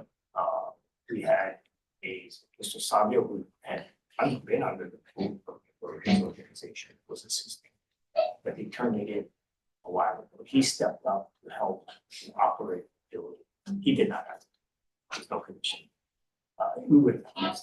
Yeah, I Or understand. vacate or starting vacating the tenants at that stage already, so several years ago. was why we were trying to have this had to continue. Again, knowing that we had the separate processes for the, after going through the studies that was all available online for many, many years, all of the university studies and all that. That showed that, okay, this building was not in the same condition as Uncle Billy's, where that was a double. Here, this is one that probably should be double if it was not rehabilitated, could not be rehabilitated. But we run the numbers to rehabilitate it, to bring everything up to current code, when you're gonna spend 20 million or more. It's the pendulum pencil out. I agree. So nobody's do it. So we tried getting an appropriation for demo at the East Country Club. It was not successful. So what we tried to relay and through this submittal was to explain staff had to say that, well, we're not going to get a legislative appropriation. We can't afford to demo ourselves. Let's see through the RFQ process if there's anyone out there willing to come forward and do the required improvements to address all of the relevancy issues. When you get one coming up today, you might get another one coming up tomorrow and all that kind of stuff. If you came to my house, you'd probably find tons of it. Yeah, I'm not. It's a house built in 58, 53 before I was born. So, We all need And it's not- maintenance. but as it's you not guys, his right? grandfather. I'm calling DPP right now. It's a grandfather, right? So you don't have to bring it up to current code, but if all of a sudden you do so much improvements that you're gonna bring it to current code, oh my God, I mean, can I afford to live here anymore, right? So that was what we were trying to do. We had this outstanding RFP, and actually had takers willing to try, right? And as Kevin, I think he tried to explain, we went through 2 RFPs. The first time, although he doesn't mention it, it was Mr. Bishore was the selected applicant, if you recall, and at some point he couldn't provide the financials to the stability, so that thing was canceled. He went to a second RFP, and we had 2 again, Pete Savio and Mr. Lee. Mr. Savio actually was selected, and however, because of the COVID situation, I don't know if you folks remember, but there was a COVID going on at that time, and the markets, the financial markets, which he was relying on the mainland for his source of funding, dried up. That's what he related to funding for, and so he had to pull out that project, and Mr. D was still willing to do it. I'm sorry, I mean, that's. I understand. The world is not fair. You don't have enough resources. You're understaffed, under-resourced, but you have a responsibility. And the board's responsibility is policy. And what we need to deal with is dilapidated buildings that are going to require significant capital outlay. And that's one of the reasons why consistently we've been requiring all new leases to provide a removal bond. Like Kevin said, in 1948, you didn't anticipate a whole lot of things, but now hopefully it's smarter and we include additional provisions. So a lot of this is like, well, let's just learn how to do a better job. Let's be more comprehensive. Let's be consistent. What we didn't apply before, we know now it's a problem. So we got to do things differently. And so that we minimize these occurrences going forward. So I just want to have some understanding of the history and what we're going to do differently in the future. Last question I had was, my understanding that this property was originally a hotel, but then it was changed to condo. And that possibly during that transition, when they had kitchenettes and other improvements, those are maybe not permitted. Is that accurate? Okay. Okay, but I mean, land division, this is your, it's Culiana, this is your asset, right? So when it became condo, were you guys inspecting the property and checking that what they were doing? I mean, a hotel, you don't have a kitchen in it, but a condo you do. So were you guys actively managing that to make sure that you understood what was happening inside those units?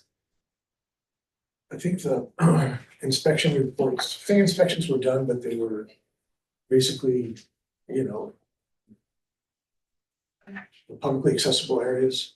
The open parking lots, probably the office, they didn't go into each unit. Okay. And Because remember, the lessee was not the owner of the unit to that.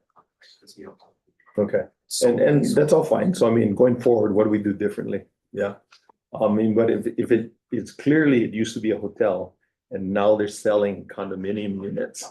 That's a different animal and it requires different improvements, and some of these situations that occurred, I think, were being cited by governmental agencies that land division was being informed, so we need to make sure that our procedures are tightened In the up. past, the land division staff did not scrutinize these kind of requests converting a hotel to a Yeah. residential unit. Today, that wouldn't happen. You Yeah. don't see that. We don't come before requests without a very thorough submit. Yeah. We don't do residential. Yeah, fair enough. I agree. And then board member Ono, in her experience with the Board of Realtors, she checked on some ownership issues because there was a concern raised that potentially some of the units in there were fee simple, which I think is not legally permitted on state land, right? And then, Of course not. Kevin, you can only clarified, Sell what you have. If the lessee only has a leasehold, you can only sell that. If you Right. sell something more, then it's not like we were making representations. Yeah. So what I was gonna say in Kevin's response back to me, he clarified that there are no fee simple units in the building. But potentially there are leasehold owners of a unit that if this building gets condemned, they've lost any value in that property. And I'm hoping that there's no consequences The lease to, expired, so they lost it.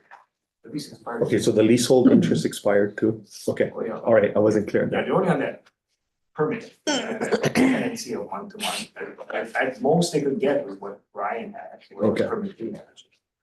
Okay, Because back in, the lease expired, 14, 15, 15. Okay. So that's it. Thank you.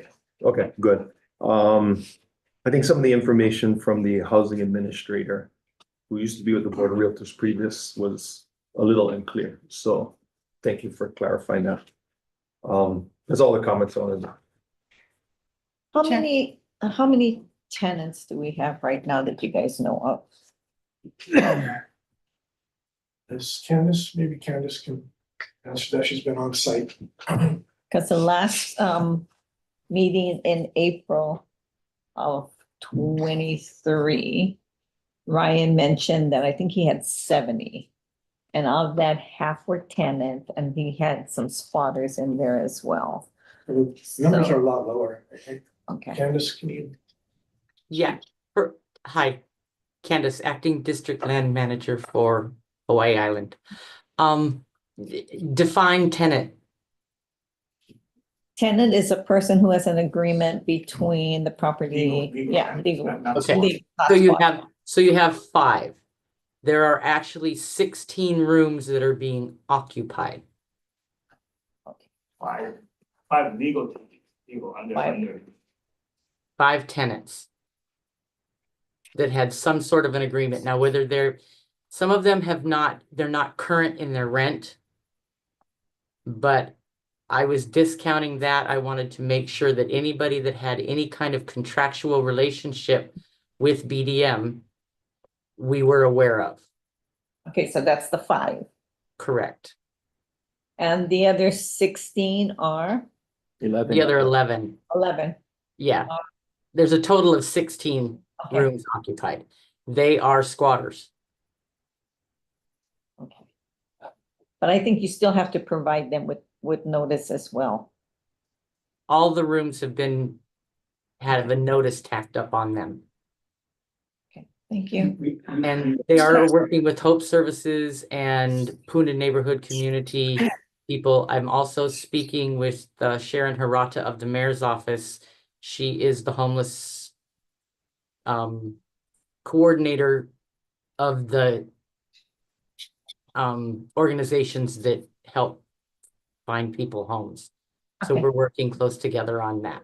Okay, thank you. And we understand that Mr. Lee may have, I don't know if you got all 11, but was in the process of obtaining writs and then serving the writs of possession on these squatters. Again, but that's just like, they may stay at the home. Yeah, my understanding also is that the sheriff's office went in to do 3 evictions on those writs this morning. Okay, thank you. So Or did you have a question? Because I know I've No, got Craig It Nakamura. was a spinoff, Karen, so I'm good. One last question, Go Chair, ahead. one last. Russell, you said there was no appropriation for demo. Was that last session or this session?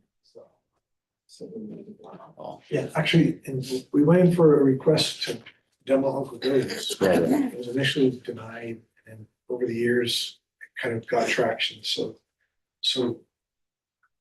our thinking was if we can't get funding for Uncle Billy's demo, there's no point in asking for country club. So we have technically never asked for. Is it too late to ask? Not from us. It would probably have to come from a legislative ask. So, and that may have to come forward. So I do have Craig Nakamoto, who is with HCDA, and I know Craig needs to leave by 11:15. But I'm going to take Craig out of order and ask Craig to come up. Because this is, I do want to address Board Member Yoon's question about HCDA. And Craig, maybe you can come up and Morning, Chair, Vice Good Chair, morning. members of the board. Craig Nakamoto, I'm the Executive Director of Hawaii Community Development Authority. And what I speak and provide some perspective, I think, on the second part of the agenda. And also maybe try to give some perspective to Member Yoon's comments about unpacking the transfer. So recently, discussions about the Waiakea Peninsula, Banyan Drive, creating a community development district, and possibly the transfer of management responsibilities for that area started with in 2023, less recently, with then Representative Nakashima. He introduced a bill that would have created this as community development district under the Hawaii Community Development Authority, and also required the transfer of lands. I'm going to just say it's a transfer of land. The transfer of lands not only in the Waiakea Peninsula area, but also in the Karoeleua industrial area. When I saw the bill, I approached Representative Nakashima, and for someone like me who has community development districts, it's hard to tell a legislator that you don't want another community development district because I have 5 already, so it's hard to say no to that. But I was really reluctant to accept any transfer of DLNR managed lands or state lands just off the bat, because one, I didn't want to make it look like I was trying to grab land or grab responsibility for that. Secondly, at that time I didn't know anything about the lands there, what they were used for, what the condition of the improvements were, or what even the feasibility of doing any development in Waiakea Peninsula. So together with Chair Chang, we approached Representative Nakashima again. And we suggested to him that maybe he defer the bill for the session and allow us to do some kind of study. Now, I told Representative Nakashima that I couldn't master plan or do any kind of extensive planning for the area, without more time. So we asked PBR Hawaii, we consulted with PBR through working with Land Division, got funds from DLNR, and we procured PBR Hawaii to do a study, but it wasn't a master plan. It was a kind of a feasibility and market study to see what kind of uses were feasible in the Waiakea Peninsula. And I looked at this as kind of our first step in doing due diligence for some kind of possible transfer of land. So this is the study that PBR did. It included community engagement. Together with Land Division, we went to Hilo a couple of times, met with community, met with the stakeholders there to get their thoughts.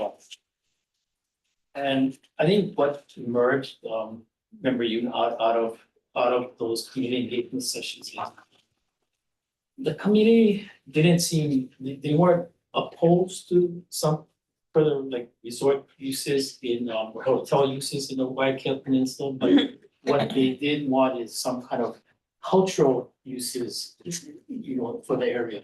And the kind of tourism that they wanted for the area wasn't, and I'm gonna just say this without disrespecting anything in Waikiki, but they didn't want like a sort of Waikiki tourism. They wanted sort of authentic, genuine tourism, you know, that had a cultural center, had educational sites, and it kind of that could have synergies with Mary Monarch, could have synergies with Volcanoes National Park. So create a different type of tourism with a different kind of visitor for that area. And of the 100 or so acres that consist of Waikiki Peninsula, what emerged is the four parcels that were most important and critical in future planning for the area was one, the 60-acre golf course, which is now encumbered. 60-acre golf course, and the three parcels on the shore, one of which is the subject of today's agenda item, that's Country Club. The other two is adjoining contiguous parcels, Bayview Banyan and Reeds Bay. And the reason why those three parcels were considered important, and I'll get back to the golf course. The reason why those three parcels were considered important is because together they comprise about 3 acres of land area on the shoreline. And what we found from the community engagement is that people wanted to see that as possible additional open space in the area. And so it could serve that purpose, plus that area, like other shoreline areas in the state, are subject to the threat of sea level rise. And sea level rise compared to 12 years ago, I think it's real, although I got questioned that let's say hearing that it wasn't real. It is real. And so it was also seen that those three parcels together, it was open space, could be a kind of a buffer for sea level rise. Or it could be somewhat put to some other use, but the three contiguous parcels were important. And so from a long range planning perspective, those three parcels were viewed as something to try not to encumber on a long-term basis, because it had potential for use as open space or as a buffer. The golf course is important because that would be sort of the focal point of development in Waikiki Peninsula. It would be the cultural center, the education center, and we're also talking about some kind of mixed use, retail that could go along with them. When you look on in the peninsula, there is only those 4 parcels that represent development potential, because all of the other sites are encumbered, right? You have the parks that are yield to the county, but those 3 parcels plus the golf course are important. Now, where the transfer issue comes up is in, like I said, in Nakashima bill, it was brought up that way as a transfer of management responsibility or even a conveyance. And in the current bill that's in the legislature now, it talks about some kind of conveyance. And that is a huge step.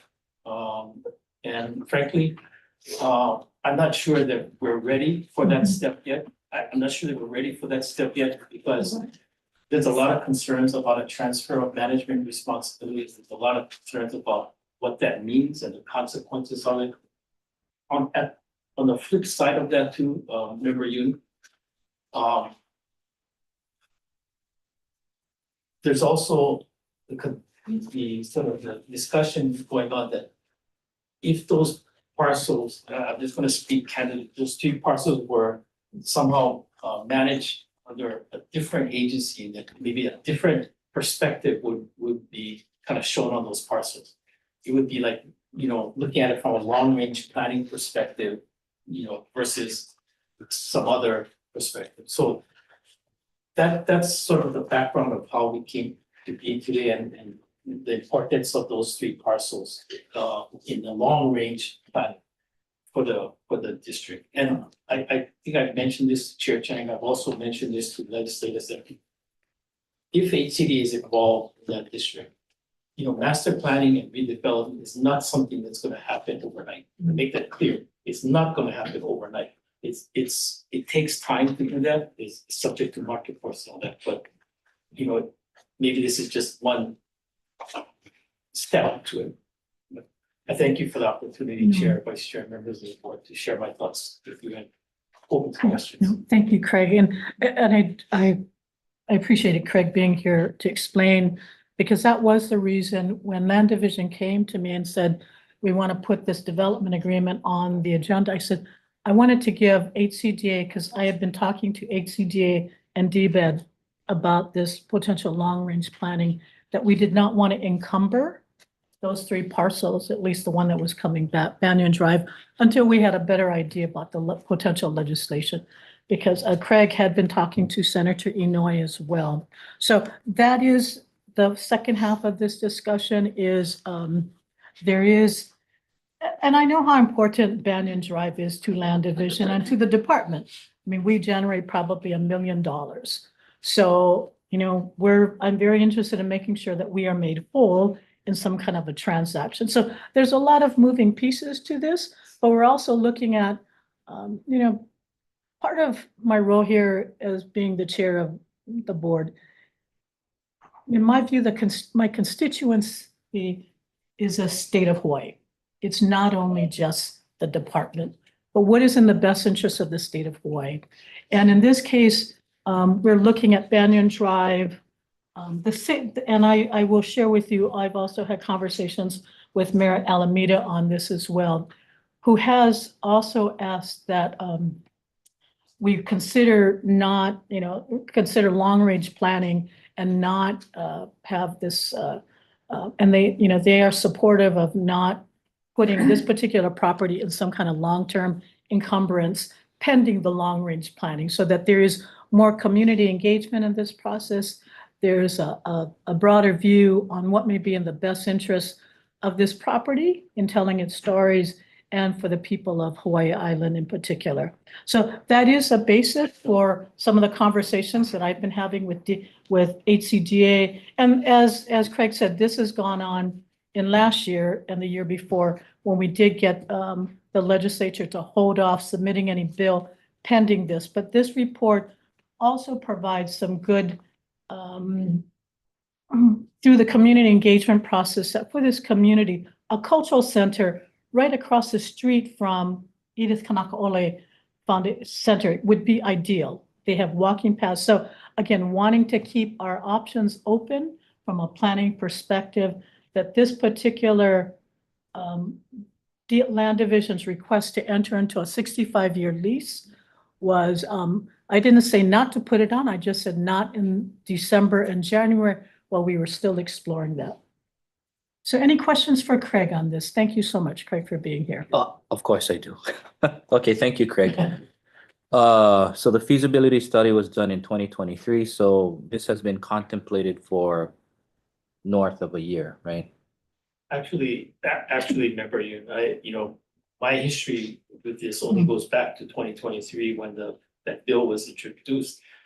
But my understanding from people who were at the agency long before me said this topic has come up in the legislature before 2023. Now, I think my predecessors probably looked at it and didn't, you know, didn't focus on it. I think when I saw the bill in 2023, I could have ignored it. I could have just let it go or talk to Rep. And I chose to speak with Representative Nakashima because I felt I owed him that. And two, because he introduced this bill and he's introduced similar bills in the past. So I did.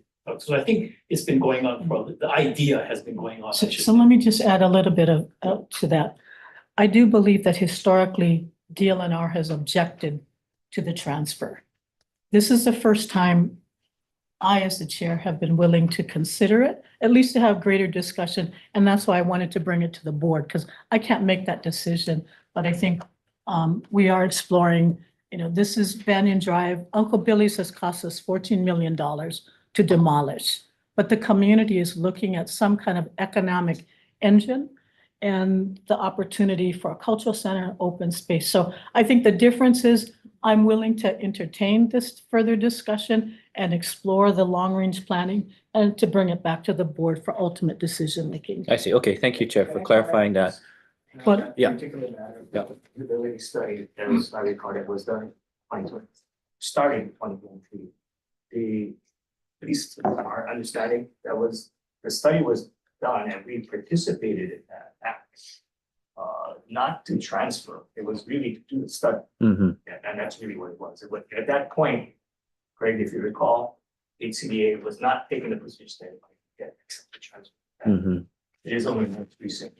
No, yeah, I think I beg to differ. That was originally Representative Nakashima's position, was to His transfer. position, and then remember that we proposed the study in lieu of the bill. Right, that's correct. Yeah, and then That's that correct. was what it was. But I think the discussion was still on the table. From our side, we funded, so we weren't thinking they were going to transfer it, we knew they were going I see.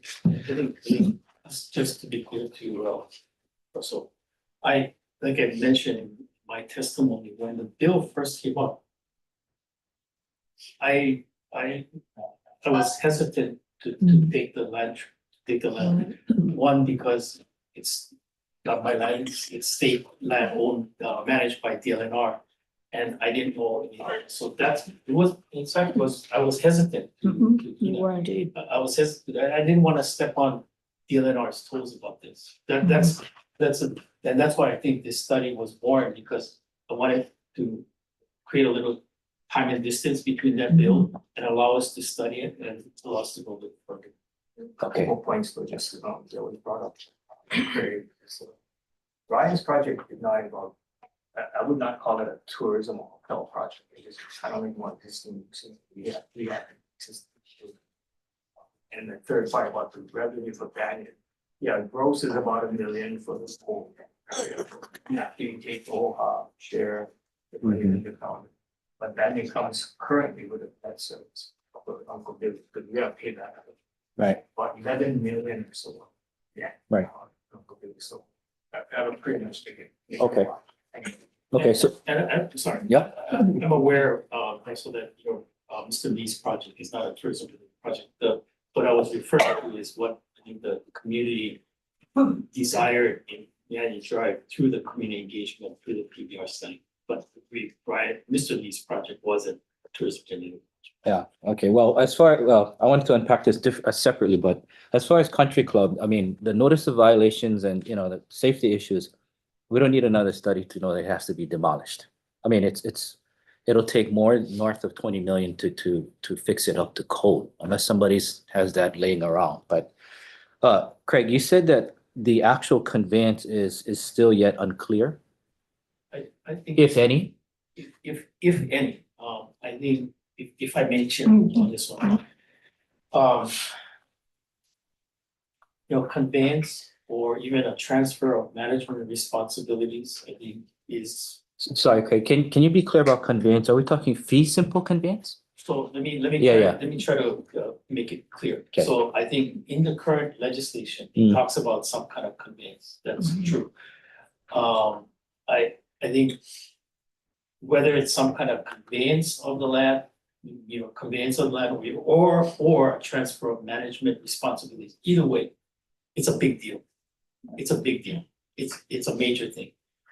What DBED Director Chair Chang and I talked about a few days ago was that we should take a pause on that. Take a pause on that and look at that a little bit more closely and thoughtfully before any decision is made by the legislature on that. And I've communicated that to one of the concerned legislators, that we're going to take a pause on that, whether it's a conveyance or a transfer of management responsibility, because there's a lot of consequences to that, and it affects land division and their operations, so we're just gonna take a pause on it. I see. And you know what's missing in that pot of stew is the board. And I wanted to get to that. You know, having a meeting with DBID chair and legislator is fine, but that's a very, I'll be nice. That's a very interesting way to disengage the board and our role and our authorities to weigh in on the matters of land in whatever conveyance, whether it be fee title conveyance or management transfer. So if the powers that be want to handle this legislatively and excise the board, it's due right in process. I have a problem with that because we're not allowing the board, who are, you know, Senate confirmed people with very different interests, very different communities, and that's the process. That's why the board was created, to try and give voice to communities and to issues that otherwise would not have. So I just want that on the record, and I hope, you know, and you know, I'll reach out to legislators and they reach out to me as well. You know, I hope that that's not what is going on here, is that we're going to handle this transfer, whatever it is, whether whose toes are stepped on is immaterial to me. It's, if we're going to handle this legislatively, then just be clear about it and get it out already, because we can't keep doing this, right? Because I think there's going to be some pushback. Here's why, and I'm glad that, you know, I just perused through this. Years ago, and you know this, Craig, everybody knows this, OHA had a vested interest, being that it was ceded lands as a part of a settlement with the state. I don't think that desire or that flame has ever been extinguished. So if there was a transfer of some sort, whatever, why wouldn't the board contemplate including OHA? Why just HCDA or X agency, right? If indeed the community, as you say, Craig, wanted a cultural area, non-Waikiki area, I would hope that OHA or some Native Hawaiian organization would be involved in the transfer of either management or fee simple lands, right? That's why, like, I'm shocked that OHA is not here. And it's also alarming that they're not here because maybe they don't know. No, so if I may, board member, one, OHA has requested the transfer. To HCDA? No, to them. Right. So that is, they've requested the transfer of numerous properties to them, including numerous properties. So they've requested, so I want to be very clear, no decision has been made. This has been, I think when Craig talks about a conveyance, it could be the establishment of a district. Land division continues to manage the land under a new district scheme. It could be an executive order transferring the land to HCDA by executive order. All of those conveyances would have to be approved by the board. So nothing has been made nefariously or behind the scenes. That's why this was an attempt to explain why we're not putting the long-term, land division wanted to come forward with a long-term disposition to Mr. Lee. I wanted to have a full explanation as to why we're not doing a long-term disposition, because we are looking at other long-term planning options. It could be a transfer to OHA. It could be a transfer to HCD, or it could remain with DLNR. And that's why I think Craig has said, based upon our respective discussions with Mr. Tokioka, Director Tokioka, myself, and Craig, we have asked the legislature to put this bill on pause, to give us more opportunities to have discussions with the board, to have discussions with the community. But this is, nobody has been trying in any way to circumvent the board. I cannot unilaterally make that decision. So this is why it's been on the agenda. I did ask Land Division to include that in this submittal, that there would be, at least to float this idea with the board and to give you advance notice before you read about the legislation. But to give, and this is the first opportunity we had. So there's been no attempt in any way to circumvent the powers of the board. Okay, thank you for clarifying. So ever since Vernon and I have been sitting here since 2018, this is the very first time I heard about this. First time. But Craig, to your point, you said this went back to your predecessors, right? I think it was brought up before, and remember to be clear too about it. under my leadership at ACD, I've been very open to helping other state agencies, and maybe to a fault to my staff, but I've been open to helping other state agencies and helping the state achieve, their goals. So when I was asked to help to Representative Nakashima's bill, I gladly offered to help, but also said, let's pause that bill, let's just do a kind of quick study on this, so we see what we're dealing with, and I got to learn a little bit more. And so if OHA wants to help, I'm happy to do that too, if that's in the best interest of the state, some other entity, or HCD, or leave it the way it is. If that's a wish of the legislature and this board, I'm happy to apply, happy for them. Yeah. And ultimately, one of the reasons why this pause came to be, I think, is Chair and my sort of conclusion that whether it's a transfer of responsibilities or some kind of conveyance, there's more to it than that we need to, I think, investigate through the attorney generals and others, and just understand how that's gonna happen. And it's not gonna happen in the course of a legislative session. It's gonna take a little longer than that.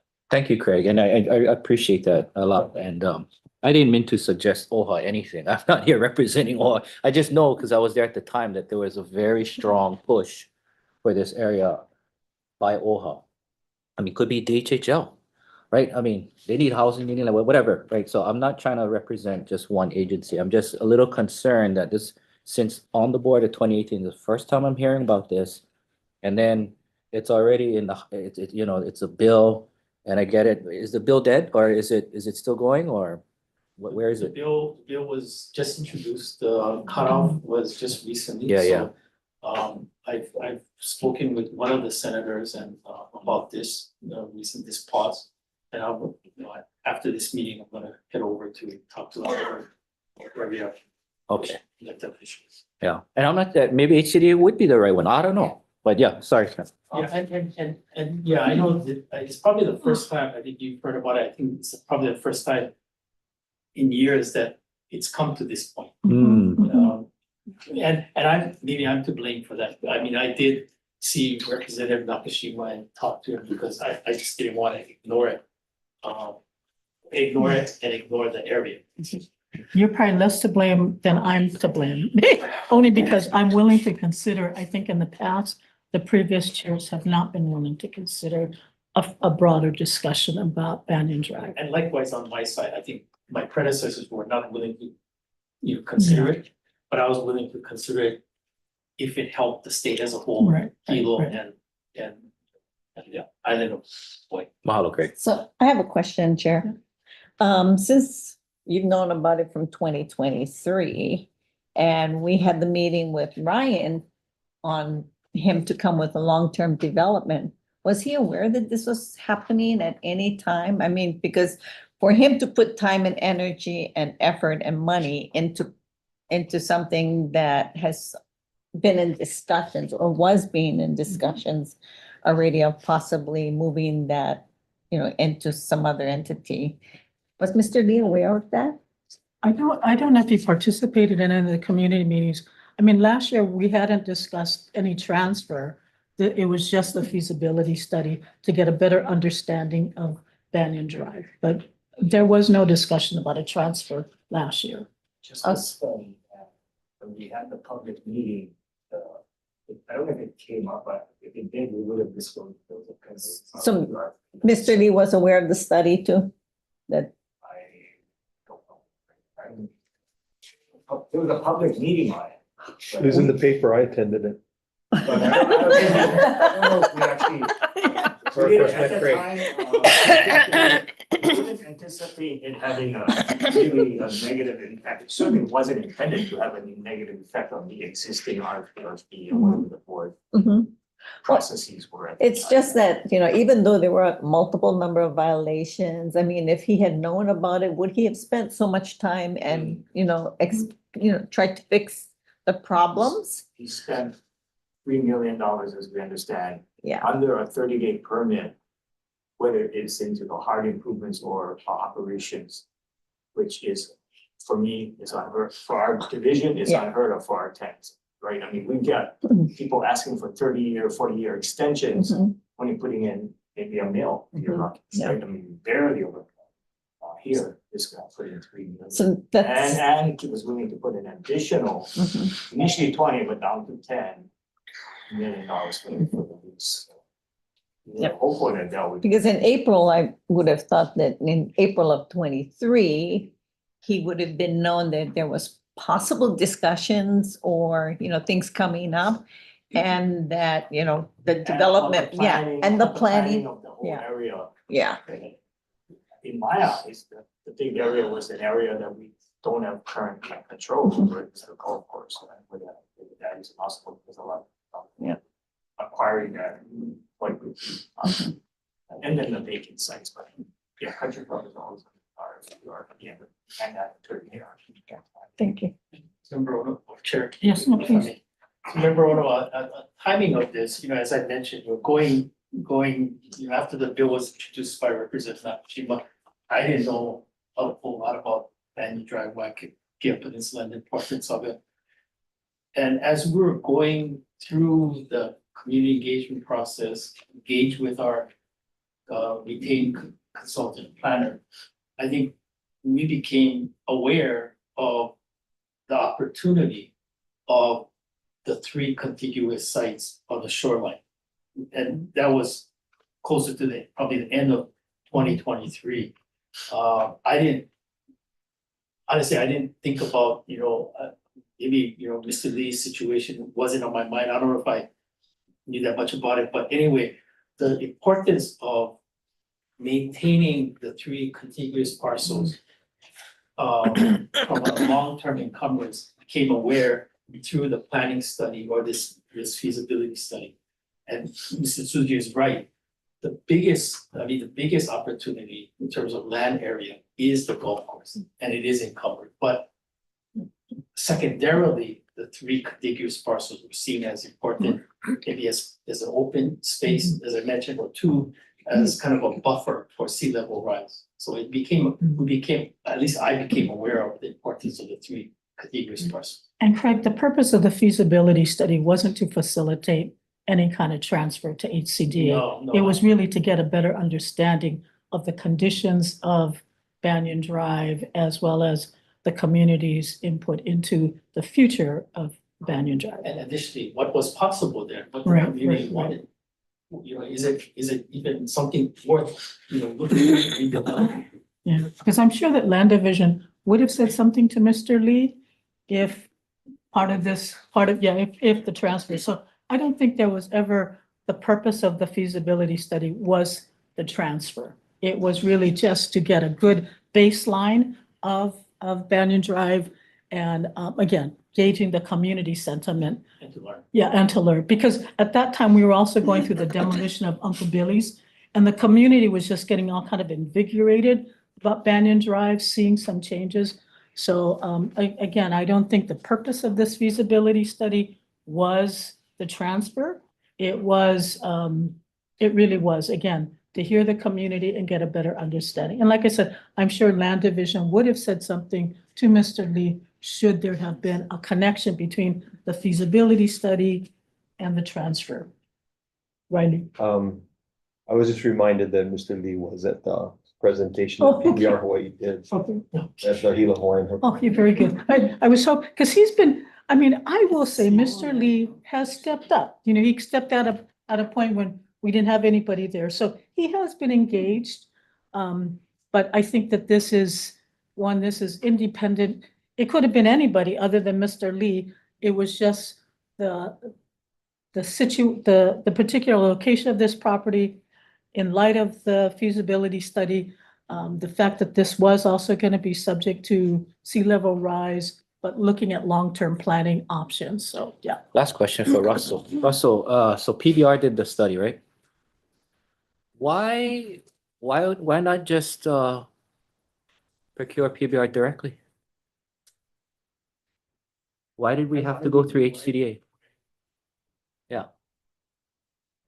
can't recall why specifically. It was because we both went together to see Nakashima and asking him if he could possibly hold the bill.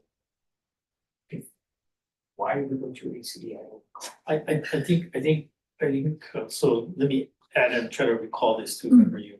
I think one, we have the, long range, planning expertise. So we thought it'd be better if you keep from us. I also thought the way we procured this, Russell, was we used professional services procurement to try to do it. And I think it was quicker if we did it that way and we, because we have a list of professional services planners. I think so does DNR, right? Yeah. We do too. Yeah. So we put it on it might have been because, yes, something like that. And I'm asking the question, not to put you guys in any kind of like, untenable position. I'm asking the question because, the optics are concerning. If indeed this was just a study, we could have just cleanly 103D this or selective, procurement with PBR directly. We didn't have to go through another state agency to do so, right? Like we could have done the same thing. I'll use OHA again. We could have said, you know what, OHA, let's work together. OHA, you go procure PBR. The optics would be very noticeable. And that's why I'm asking the question, guys. That's all. Might have been too, aside from Craig's thinking, was, planning, long-range planning expertise. Could have been more than. Yeah, but PBR did the study. Yeah. But it was also possibly, I may have. Cause I potentially. Shame on you, Russell, then. Development No. issue, not transfer, it was a development issue. Right. You know how they, like a Kakako development. Right. No, I get it, yeah. Where you get certain benefits. Okay, I just want to be armed because we get the emails, we get the questions, we get the calls, how dare you, and I just want to be armed with some facts that I can articulate with some kind of confidence and not put the, Dawn or you guys into any kind of hairy situation, right?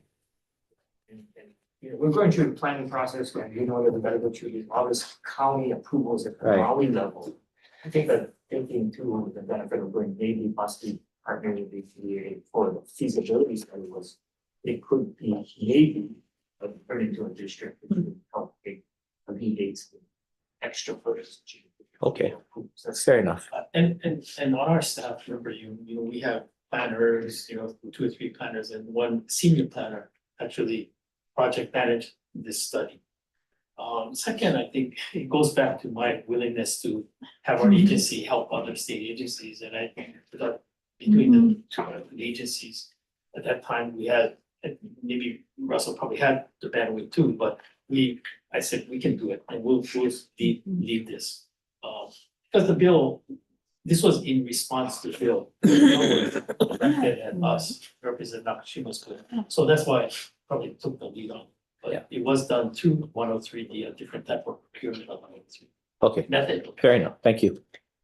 Chair, can I just thank you for your willingness to be cooperative with us. I think there's more of that needed in government, so I appreciate that. My sense of agendizing these kinds of items where it's informational and we're not voting is to sort of take the temperature of the board. And I won't speak for others, but I do think that, at least for myself, hearing the term transfer and not hearing a specific clarity about whether that's fee simple or what the nature of that is, which I understand it sounds like there's not enough clarity to be specific about that, is concerning. And for me, the reason that it's concerning is because I think that, I think the interagency cooperation and being able to work with you guys to better manage this area is incredibly important. And as Kaiwi mentioned, there may be other parts of government that also should be brought in to think about how to use this place, which I think everybody agrees has not been well managed for a long time and really needs a lot of care and attention to get it to where it needs to be. From my perspective, the board's mandate, constitutional mandate, and our remit as board members is very much in alignment with the values and perspective that we need to be bringing to the management of this area, right? Which is to the benefit of Hawaiians, right? Kamaina.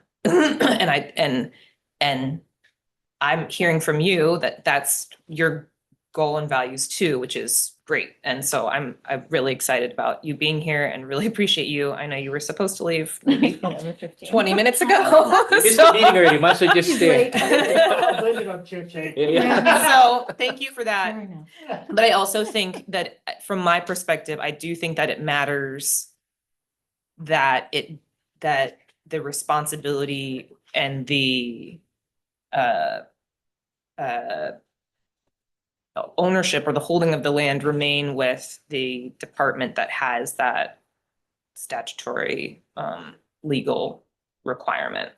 You guys don't have that requirement, the requirement in the same way that we do, right? And so from my perspective, just to say I do, the transfer language puts up some I won't call them alarms, but maybe yellow lights for me and concerns.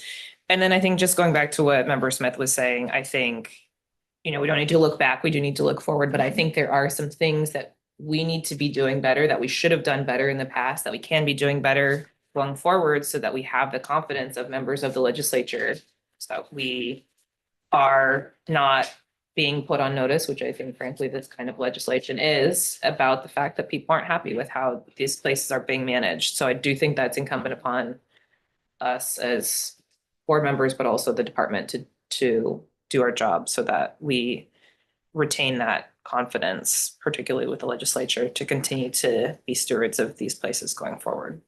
Ian has a copy of it. It does provide for required features in its current form. Yep. Thank you. And that was, I think, something that was contemplated when this bill was drafted, as we kind of talked about it. We also talked about, kind of transfer of management responsibilities, but Member Barnes, I think your comments are taken to heart, as well as the comments of the other members today about any type of transfer, whether it be in fee or whether it be management responsibility. I will say to your point that one good thing about this bill, or at least being introduced, is it does bring to the forefront this matter, and it allows for open discussion here. And if legislators still decide to hear this bill, despite pause that we're taking, I think that's a good thing, because it kind of brings it out into public forum. People get to talk about it, express their views. And like I said, if somebody says this is not the way they want to go with the district, I'm okay with that too, because I was asked to help. I didn't ask to get this district. So if somebody says you're not going to be a part of it, I'm okay with that. I'm just here to help. Yeah, don't want to squash any of that. I think that's the type of attitude that we need a lot more in government. So again, thank you for that. Yeah. Thank you. Thank you. Board members, any other questions? Is there What's the anybody? bill number, Chair? I don't know. The bill number? House Bill 818 and Senate Bill 1078. 1078. Thank you. I guess you and I'd like to get copies of those, if I could. Okay.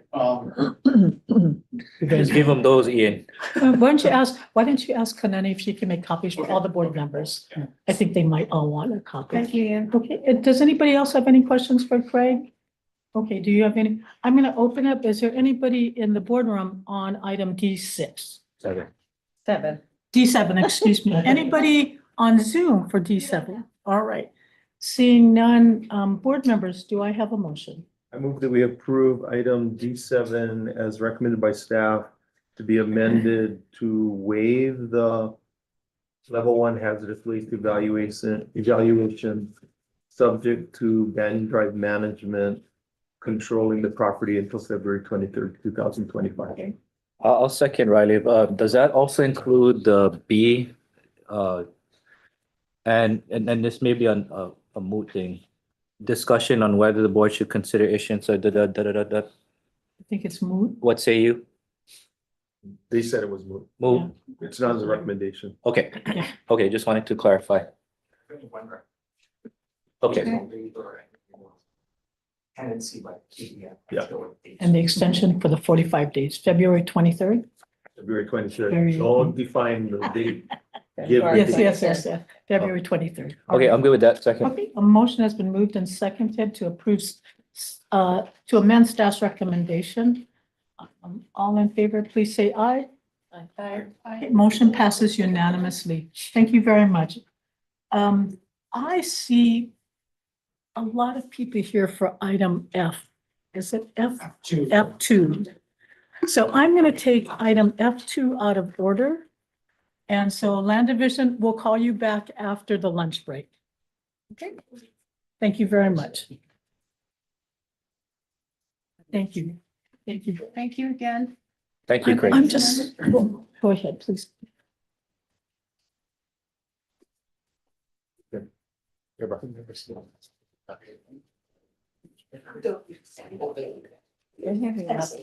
notes on my page. Oh. Okay. Okay, ready? Yes, we are. Thank you so much. Okay, aloha Chair, aloha Board members, Brian Nielsen, Administrator for Division of Aquatic Resources. Also joined by David Sakota, Fisheries Program Manager.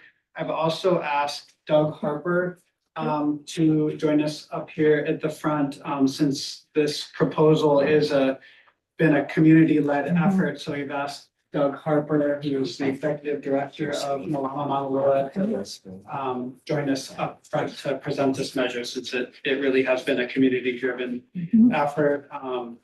This is our third time bringing this proposal to the board. In May of 2024, we did an information briefing, then we came back in July of 2024 to request to go to public hearing. So this is now, we're requesting for final approval to adopt a new chapter under Title 13 of the Hawaii Administrative Rules, Chapter 48.5, Maunalua Bay Fisheries Management Area, Oahu.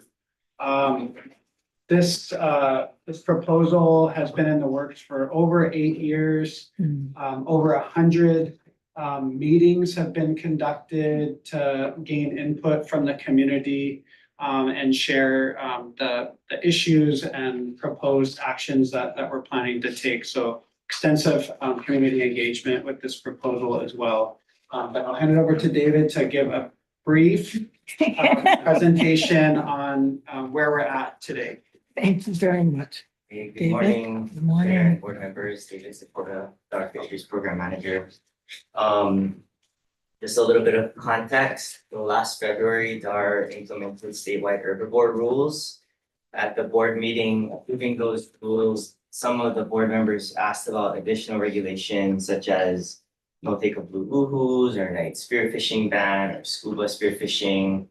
And we noted then that the statewide rules were intended to set baseline regulations, and that additional regulations may be more appropriate at an island scale or place-based scale. So the Maunalua Bay Fisheries Management Area that we're proposing for final rulemaking today is a perfect example of that. These rules were initiated by longtime fishers and residents of the bay who have observed changes over their lifetimes and want to ensure sustainability of fisheries there.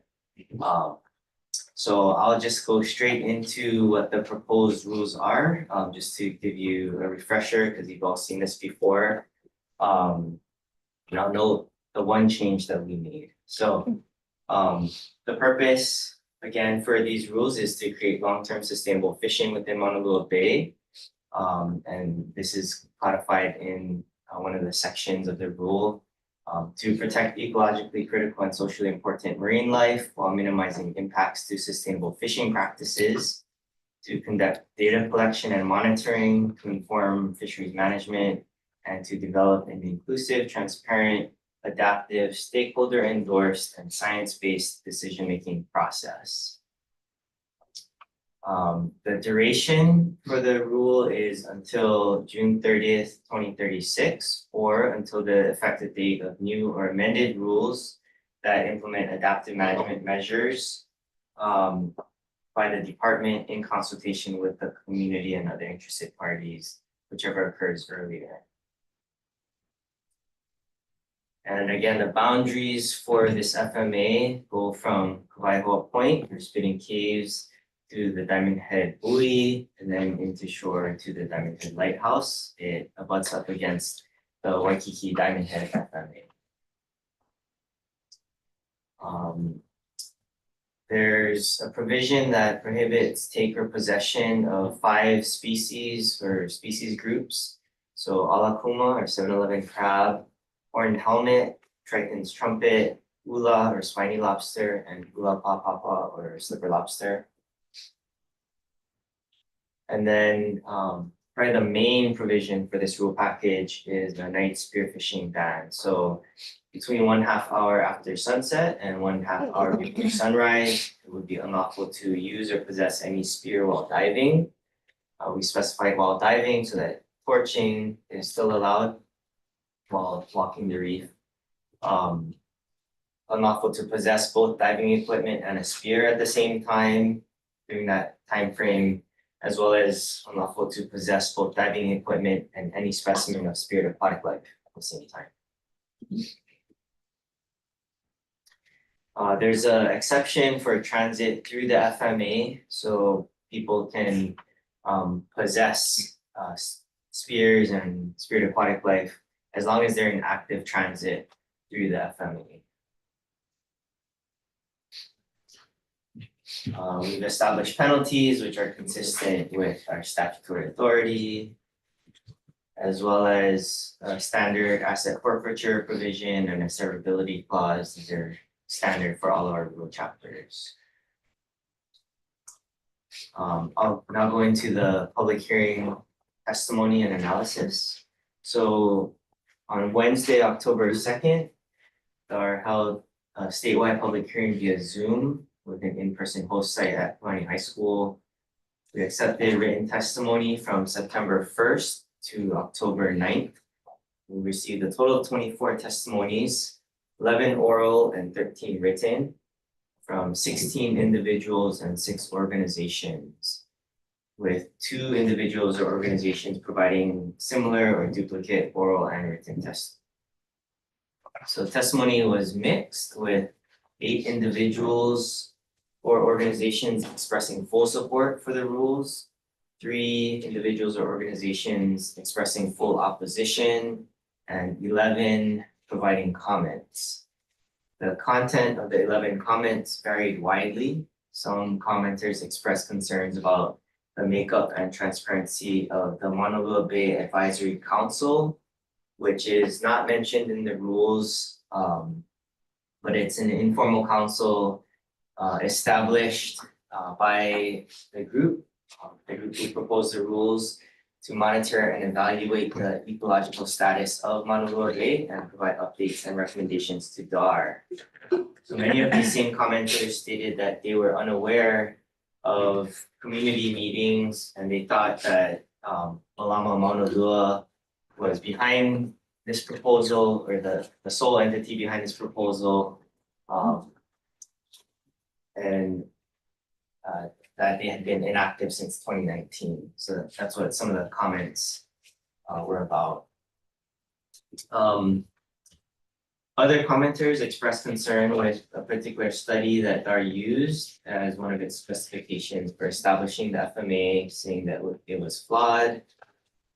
2 commenters associated with the Hawaii Kai Marina Community Association expressed concerns that the proposed rules would allow DAR to create more restrictive rules on other forms of fishing, such as netting and trapping, and could also create restrictions on non-fishery related activities, such as commercial thrill craft operation.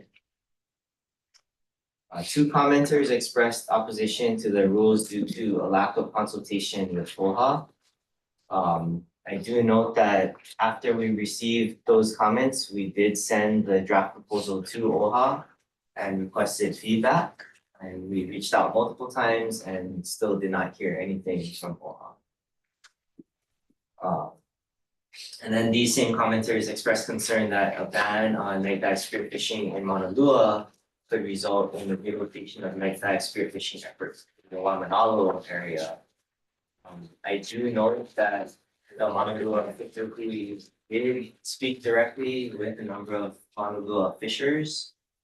They also attempted to reach out to other Waimanalo community groups, but did not receive responses.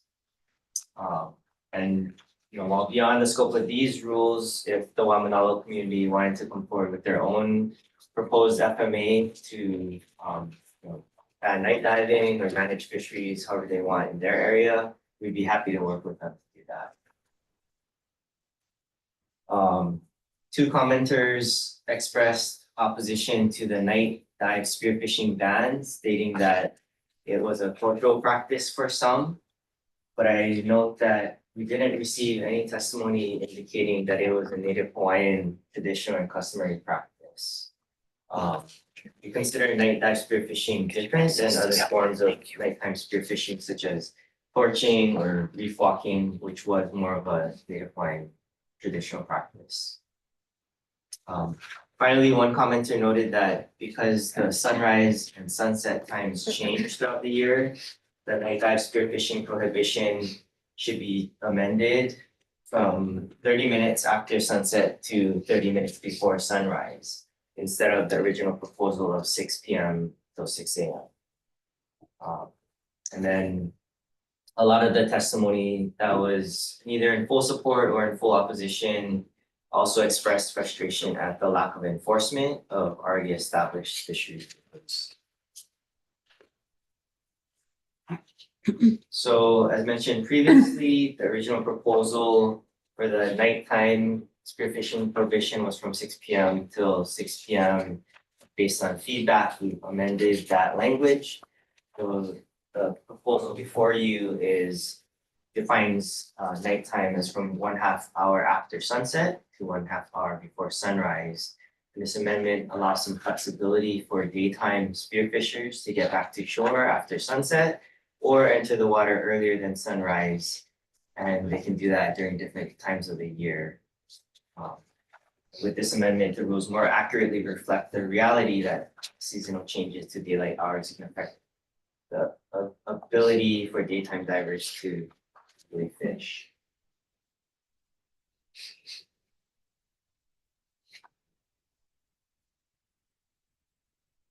Sorry for that.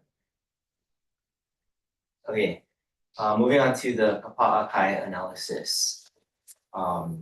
You've seen this before. These must consider the identity and scope of Native Hawaiian traditional and customary rights affected by the rule, if any, the extent to which Native Hawaiian traditional and customary rights will be affected or impaired by the rule, and whether the proposed rules reasonably protect Native Hawaiian traditional and customary rights if they are found to exist, as balanced with the state's own regulatory right.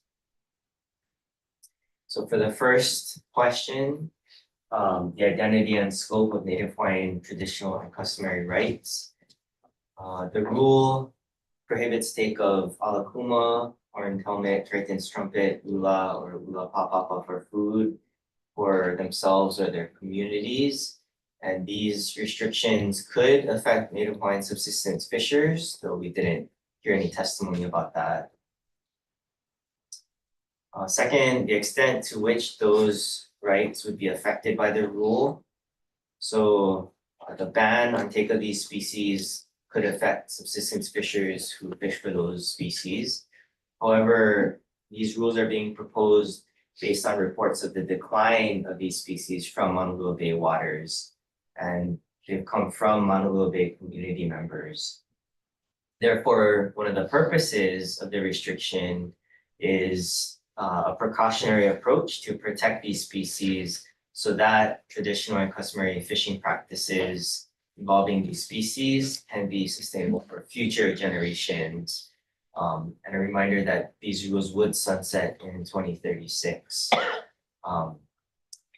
Furthermore, while we received testimony indicating that night dive spearfishing was a cultural practice to some people, as I mentioned, there's no testimony that night dive spearfishing in Honolulu Bay specifically is a traditional and customary Native Hawaiian practice.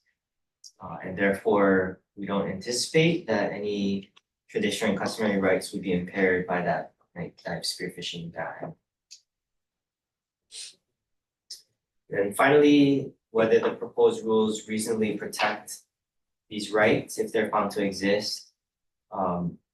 These rule amendments are meant to serve as a precautionary measure to promote the sustainability of those 5 species, which should strengthen traditional and customary fishing practices in the long term.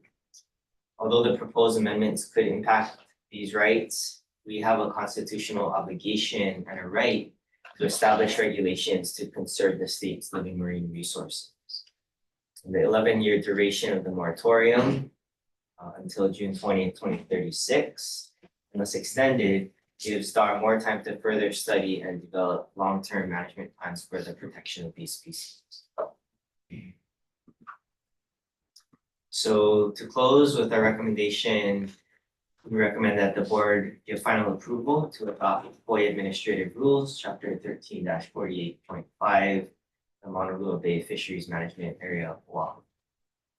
Hand it over to Doug to say a few words. Thank you. Thank you. Thank you to the board for hearing this and giving me a few minutes to present. But I got pulled into this about 7 years ago. It had actually been going on longer than that, but a couple fishers approached me and said, we want to have as many voices as we can at the table discussing this issue.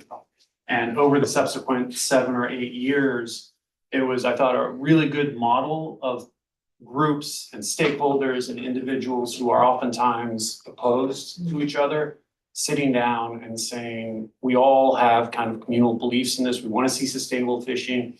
We want to come up with a process that will be effective, that we can all agree on. And so the what you see before you basically is the culmination of that 8 years of people saying, well, I can live with this, I can't live with that, and working together also with the idea that we wanted to come up with something that was going to be simple, that could be easily understood and enforced in the long term. And so what isn't in this, but is something that's been part of this discussion from day one, is how can we ensure that whatever is passed is enforced and there is compliance. And so we've been having discussions through this process, and if the board goes through with designating an FMA, we're going to continue to have those discussions of how can we improve enforcement, how can we get more data so that we understand that what we put in place is actually having a positive effect, and then continuing to create the dialogue with interested stakeholders and people who are interested, so everyone has a seat at the table and everyone can lend their voice to the management of Honolulu Bay. And part of that as well, I think, that shouldn't go ignored, is the fact there's a lot of restoration taking place in the region, everything from forest restoration to stormwater runoff to habitat restoration, and having this platform and this infrastructure in place fits perfectly with giving a more communal, holistic approach to managing the bay, restoring the bay, and having resources for future generations. So with that, if there's any questions, but I really appreciate the time and hope that you all find this sufficient or good to give a thumbs up. Thank you so much, Doug. I appreciate you being here as well. Board members, do you have any questions for David or for Doug? I have a comment, Chair, if you may. Yeah. I thank you for the presentation, David. The traditional cultural rights and practices has come up in multiple, presentations in there. So I have a broader comment about it.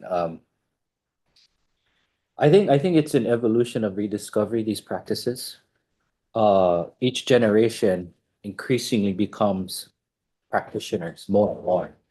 And this is clearly evidenced by first Hawaiian language, right? Maybe back in generations previous to me, they couldn't speak Hawaiian, right? My children speak Hawaiian. Tattooing. Look at the emergence of Hawaiian tattoos, men doing their faces again, which is all positive signs of reconnecting. And so, when I see language like, well, somebody said X and therefore it doesn't mean it is or is not a practice, is concerning.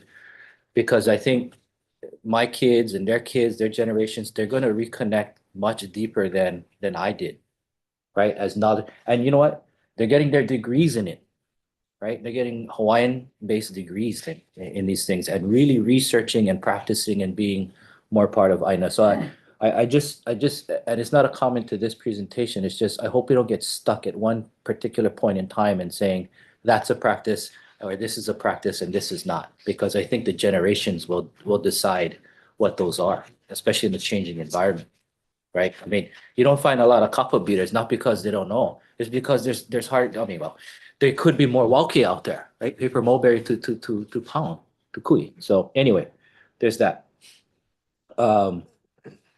Who was your predecessor? Frazier. And then before that, There was Alyssa Miller. before that, the first one. Who was the? I think it was Alyssa. You asked me this last time. I did, right? And Carol Wilcox was one of the people. It was None of these founded by, names- No, because- Auntie Laura. Right, okay, so Malama Mauna Lua is way back when I sat on Legacy Land. Okay. And I was waiting for you guys to change Hawaii Kai to Mauna Lua. Hawaii Kai never existed. Yeah. We should call it Mauna Lua. Anyway, Yeah. I know I asked you We'll that put last that time. high up on the agenda for this Yeah. coming year. Yeah, okay, well, great job, you guys. And Thank you. yeah, thank you.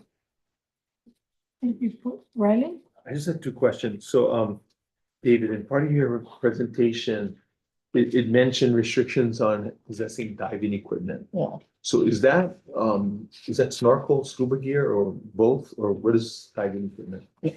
Diving Yeah, that's equipment what- is defined in the rule, it includes anything that assists you to see or breathe underwater. So if I have a mask and snorkel, that's diving equipment. That's exactly what it Yes, is. and that's only during Those the hours. nighttime hours, and Okay. that's like, you can possess it, but you can't possess that and a Spear, spear together, okay. or that and spirit marine life together. Okay, I wasn't clear. Okay, good. And then, I just wanted to mahalo Dar. You guys are always really proactive on Kapakai analysis. And even though that protocol applies to all the LNR divisions, a lot of the divisions don't address it. So do you guys have a consultant or somebody that advises you on that? Or how do you guys formulate what you provide? How are you so We good? have staff who are training in data point law and have some experience with data point filter, but we do legal research and consult with others. So if other DLNR divisions needed some assistance, you guys would be happy to help them, right? Definitely. If it And they included have- fish. Yeah. We have asked, because Dart, you're right, they have a really great protocol and their analysis. So they have extended themselves to other divisions as well. Kaylee Sagoon's kind of been the Yeah. lead at Oh, okay. DAR and has trained us up, but Charlie Taylor Yeah. did this one under Kaylee's advisement. Okay, and the reason I'm asking is because there were a couple recent issues that came before us where testifiers said that the division that was proposing the item did not do a good job, and then they would contact me and like, well, what are we supposed to do? And I would say like, well, I'm not sure, but you didn't do it, you know? And so I think it's good to give them a solution rather than throw up your hands, so I'm gonna refer them to Dr. That's good. Can I just ask one of, Sorry, go ahead. just in one of the comments, I had seen somebody ask about signage, whether there would be signage. Can you just respond to that inquiry? Yeah, I just got a question from our education outreach person about that this morning, but yeah, I guess we'll have to talk about the best way, but I'm sure, we'll target beach parks, but, think collectively together about the best way to get the word out. I don't know if you guys Yeah, have we've been ideas. looking at that as well, of trying to find signage to be able to put at beach access points and stuff. It's just something that we'll continue to discuss, and if this is approved, obviously those will go on and something we'll put in place. And then since I have you, can I just ask, has there been any progress on the spring site that member Char and I went to that feeds into this bay? Yeah, the Kalau Ha'i, restoring that groundwater flow that was broken by the highway construction. So yeah, the engineering's coming along. There was some questions about whether there's gonna be adequate flow once they install the pipe to have, gravity feed. And so engineering hired a consultant to do some more test wells, and it looked like there was adequate flow. So I think they're just in the stages of contracting the actual construction part of it, but I think planning and design is kind of wrapping up. Cool. So do you know when what's like an ETA of that being? Gosh, complete? I'll have to get back to you on the Okay. dates. I'll I think follow up with that. we also had a little bit of funding shortage. So I think we ended up getting, I think it was Rep Hashup put in some additional funds Oh, good. to cover the additional costs. I think there was also discussion of getting, Department of Transportation had a lot that was coterminous with this entire area of development. So I think they are transferring that, right? DOT's. I'm not up on the transfer, but I noticed in December, DOT had a ton of equipment and trucks out there cleaning up that whole lot, so Okay. it looked like there's progress happening out there, but I know you asked me about the transfer before too, so I'll follow up with both of you on that. Is this a temporary thing or not? Because I mean, I read in here something about it sunsets on the 2036. 36. Yeah. So on the rules, are you gonna put a date in there too? You have the date of adoption, but do you have the date of sunset date? Yes, I believe. Or is that something that you're gonna possibly extend? So the plan is to monitor and assess, and before that 11-year mark, present those results to the community and try to develop a longer term plan, which, may allow for some take of those species or adjust the regulation on night diving, or we don't know what it's gonna look like, but the plan is to implement something before that sunset date so that we have something long term forward. Okay, because I didn't see, Yeah, dates it's on actually, the- it's in 1348.5.3 duration. Or duration. Says there's not a sunset, but there's a duration period. Okay, I was reading the mask thing. That's why I got confused on the mask thing. Yeah. Like Riley said, the equipment, diving equipment. But the sunset date was something that the community members were very Okay. adamant about and kind of hold us accountable as well to active management and not just walking away from it. All right, thank you. Any other questions? Because I know we have members in the audience who would like to provide testimony. Okay, seeing none, thank you so much, both of you. Thank you for the presentation. I'm now going to take, Manahu, you come first and then others. If we get, Madam Chair. Yes. We had some Hawaiians that we had some,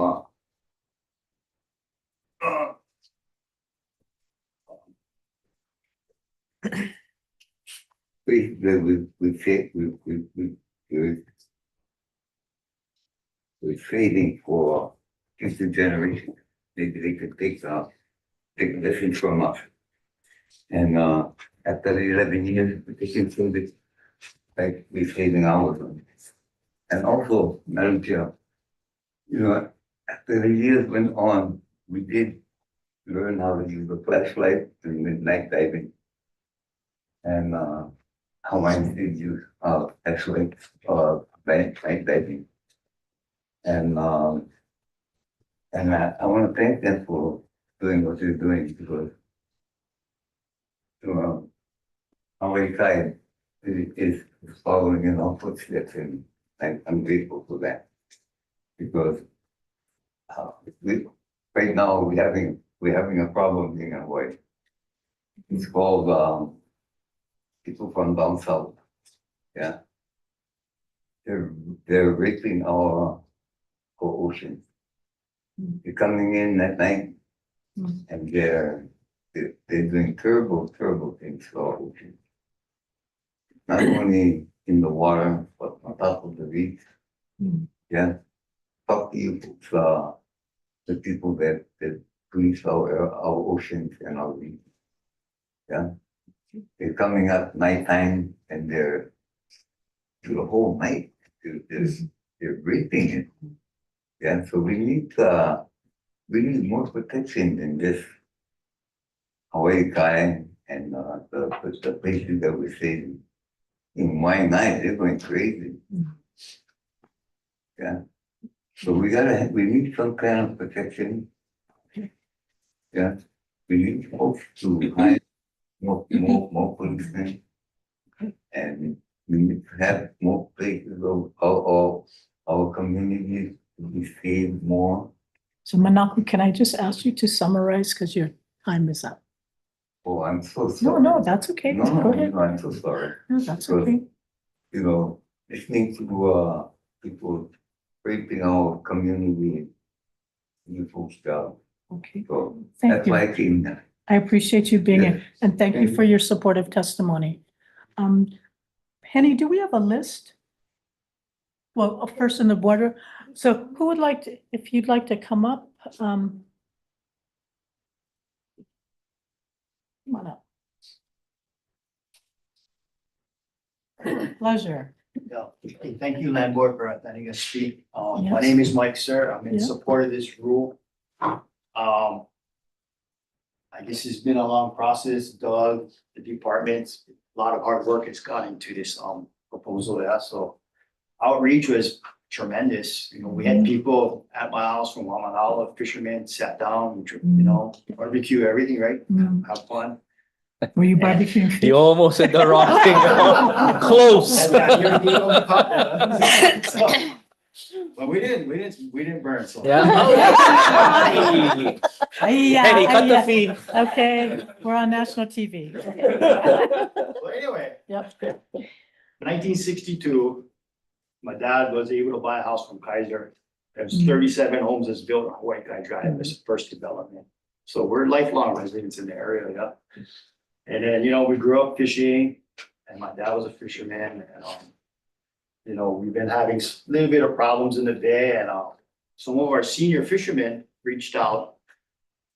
And I guess we sat down and we talked, what is the best, easiest route that's gonna have the most impact for our bay? And these are the rules that are before you right now. They're simple rules, they're easy to enforce. And I think that, for the resources is the best thing that we can do right now. I'd like to go back to the early days in Honolulu Bay, that there was a Konihiki there. And a Konihiki was the Lukellas and Lucas family. So back in the day, the senior fisherman told me these stories that you couldn't just go fish any place. You had to get permission from the landowners, okay? And they had their fishing rules. So I guess you guys are the Konihiki now, so you guys are in charge of the rules. No Konihiki here. Yeah, so the Konihikis back then was net fishing and trap fishing. So Lucella would catch fish, surround Male with the nets.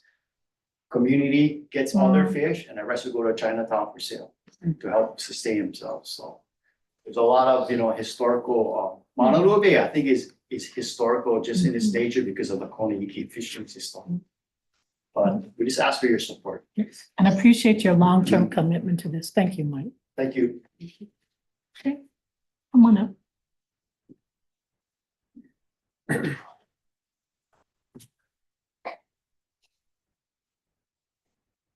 Aloha, Chair. My name is Phil Rarick. I am in support of this proposed rule. I've lived in the area for over 6 decades. I've spent 4 decades working with DLNR as far as dog care field work here in Oahu. Submitting testimony as an individual here tonight, or today, excuse me, but I've witnessed, like Mike said, a lot of changes out there. And first of all, it's a decline in the nearshore fisheries, particularly the herbivore fish and the crustaceans, which the latter is addressed in this administrative proposal. The South Shore on Oahu, i.e. Honolulu Bay, has had the highest number of DLNR dog care citations issued for the taking of undersized kaula and ulu fish in previous years. Per citation issued, the quantity of undersized fish has dramatically dropped. So this is, in essence, equal to less fish in the same area year over year. Nearly all of violations have occurred at night while diving using spears as a common take method. This proposed prohibition of night diving / spearing fish still allows for rod and reel fishing, still allows for surface torching, common reef walking activities and legal throw-ins. It was my suggestion here for new consideration insofar as signage. I actually did an analysis yesterday. The shoreline of the Montego Bay area, within the boundaries there contains 6 county shoreline parks, 1 state tow bar small boat launching ramp, i.e. Montego Bay, 23 public right-of-ways with shoreline access, many of those that are currently with the emergency response locations. So the recommendation here for DAR and or Montego Bay would be to work on a plan to install signage of the new proposed FMA. In addition, while adding the text of the current prohibition on the use of lay nets in the south shore. That's existing administrative rule. It's identified in the test. So Phil, can I ask you just to summarize, because that your time is up too. 2 things. 2 things, go ahead. Objective, educate the public via up-to-date signage. The goals, gain compliance with the administrative rule and provide legal notice. Wow. Excellent. Thank you very much, Phil. Any questions? Nope. I always appreciate your testimony. Thank you. Yeah. Nice to see you. Thank you for letting me address the landlord here. My name is Phil Hernandez, former president of Hawaii Fishermen's Alliance for Conservation and Tradition. I'm in support of this with reservations. Let me tell you a little bit about the reservation.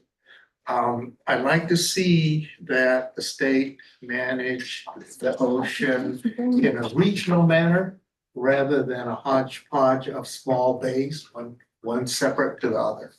As was mentioned, Waimanalo has some concerns that if we create rules here, then the fishers will just move over there.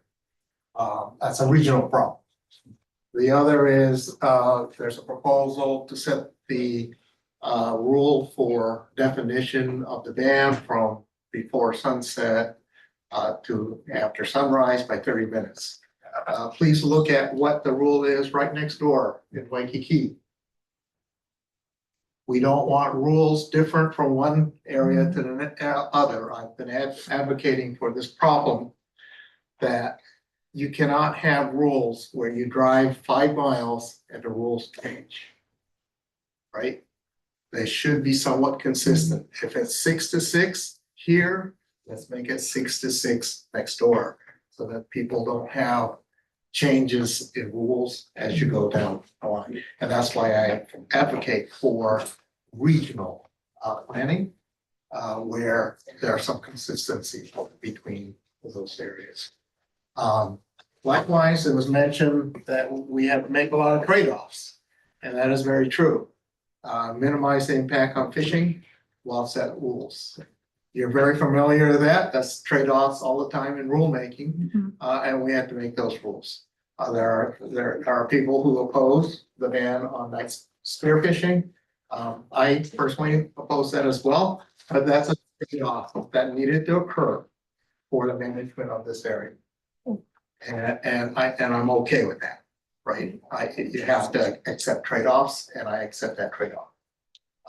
And in 10 years, maybe we'll have a better area for fishing. So just wanted to let you know, that's my thoughts and feelings. I've been involved in 3 different versions of FMA. So Phil, I'm going to ask you to summarize. Thank you. And so this is now the most rational one. Oh, good. And took a lot of time to get here with a lot of people's involvement. So I hope that you would pass it. Thank you very much. And Phil, I appreciate you also coming up here to testify. Thank you very much. Okay, anybody else in the room who wants to provide comments on item F2? F2. Anybody on Zoom? And we did receive a lot of written email comments, so thank you for that. So Henny, F2? Dylan?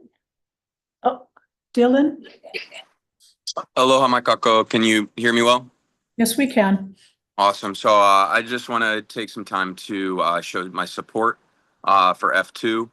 I'm I can talk about all the points, but I really just want to emphasize one of the points, and that's with the regulated species that are in place. I think that the spearfishing ban for that has been proposed makes sense entirely. I think that when at night it's much more difficult to understand sizes, to understand sometimes what you're looking at, and it's a little bit more difficult to understand that how it's going to affect the ecosystem. But for the regulated species, I just want to talk about the Triton's trumpet snail. I've done about over 1,000 dives in Mauna Lua Bay, and more specifically in some really high diversity zones of coral. And in those really high diversity zones, you have some species that help to regulate those environments. And the really specific one I want to emphasize is the crown of thorns, where in low abundances, it can be a very good coral predator and really help our reefs. And really the only thing that's controlling those populations is the Triton's trumpet snail. They're one of the best predators of that crown of thorns. And I worry that, if there's no regulations in place and we overfish that specific type of carnivorous snail, that in certain really high diversity zones, one example is Fantasy Reef, that's just about a half a mile off of Kahala Resorts beach. And in that zone, you can already on any given dive, you see between 5 to 15 crown of thorns, which is still pretty healthy for that zone. And there's a good amount of Triton's trumpets there, which has helped keeping that population in check. I think that if we help to protect these species, help to regulate them more, it's going to help us thrive for generations, not just for our kids, but for our grandkids and their kids. And so I'm all in support for, regulating these really critical species, and also the night spearfishing ban to, just help give our herbivore populations and some of our critical fish populations some time to bounce back and replenish. Okay. Thank you very much, Dylan. Olan? Aloha mai kako. I'm Olami Fisher. Thank you. Advocate for Kua'aina Uluawamo. And Malama Mauna Lua is a member of our Ealupu network and our Lawai Apono Hui. And we stand on our testimony strongly supporting final adoption of this FMA, as it's been a very long time coming. I did just want to add that we see this FMA as just the beginning of even more conversations with lots of room for adjustments and adaptations going forward. And we strongly encourage more internal Mauna Lua community conversations, as well as further inter-community conversations and collaborations, particularly from neighboring communities like Waimanalo. So yeah, just please adopt these rules with the ultimate goal of increasing health and abundance in Mauna Lua Bay for sustainable fishing practices and protections, not only today, but for future generations. Thank you. Mahalo, Olan. Thank you. Steve? Good afternoon. So I know some of you guys know me. I know I live on the Big Island now, but I grew up in Kuli'o Valley on Summer Street, just one house off of the beach park there. This is pre-Hawaii Kai, so I predate like sir. Yeah, I'm one of those. So I just want us to give my wholehearted support to this. I know the guys who all worked on it, and this is a great summation of real fishers, not guys who just go and look at fish, but guys who actually participate in the fisheries, getting together and pushing forward protections for the resource. I think we ought to applaud the whole group and everything. And I think it could serve as a model for all the other things that are going on in fisheries management and stuff. These guys really went all out, put a lot of time in. As for traditional practices, I grew up torching, going out with a Coleman lantern, moonless nights, no wind, walking the flats, pipe net, shooting some fish with a hand spear, stuff like that. But this scuba diving thing with flashlights or night diving with flashlights, that's not pono. It really isn't. And I thoroughly support the ban on night diving. It's just silly. And as for the comment by the board member about what is cultural practices, historically, we need to look at things. Some of the new generation is coming up, you made a comment, but they're reinventing what is the actual culture. Us old guys who grew up with our kapunas and everything, learn the old ways, how to fish pono, how to malama the schools, how to move your gear, don't overfish and all that kind of stuff. A lot of us still carry that on. We have a lot of history, you know, and the history is that we should just look at everything and not just go, you know, some of these new guys, they're coming up with stuff I never heard of before. Summary, when we talk about cultural stuff, let's make sure it's the real culture. Go back and look at the Hawaiian language newspapers, look at the old articles and stuff, and find out what was going on back then. That's the real history. That's the cultural practices.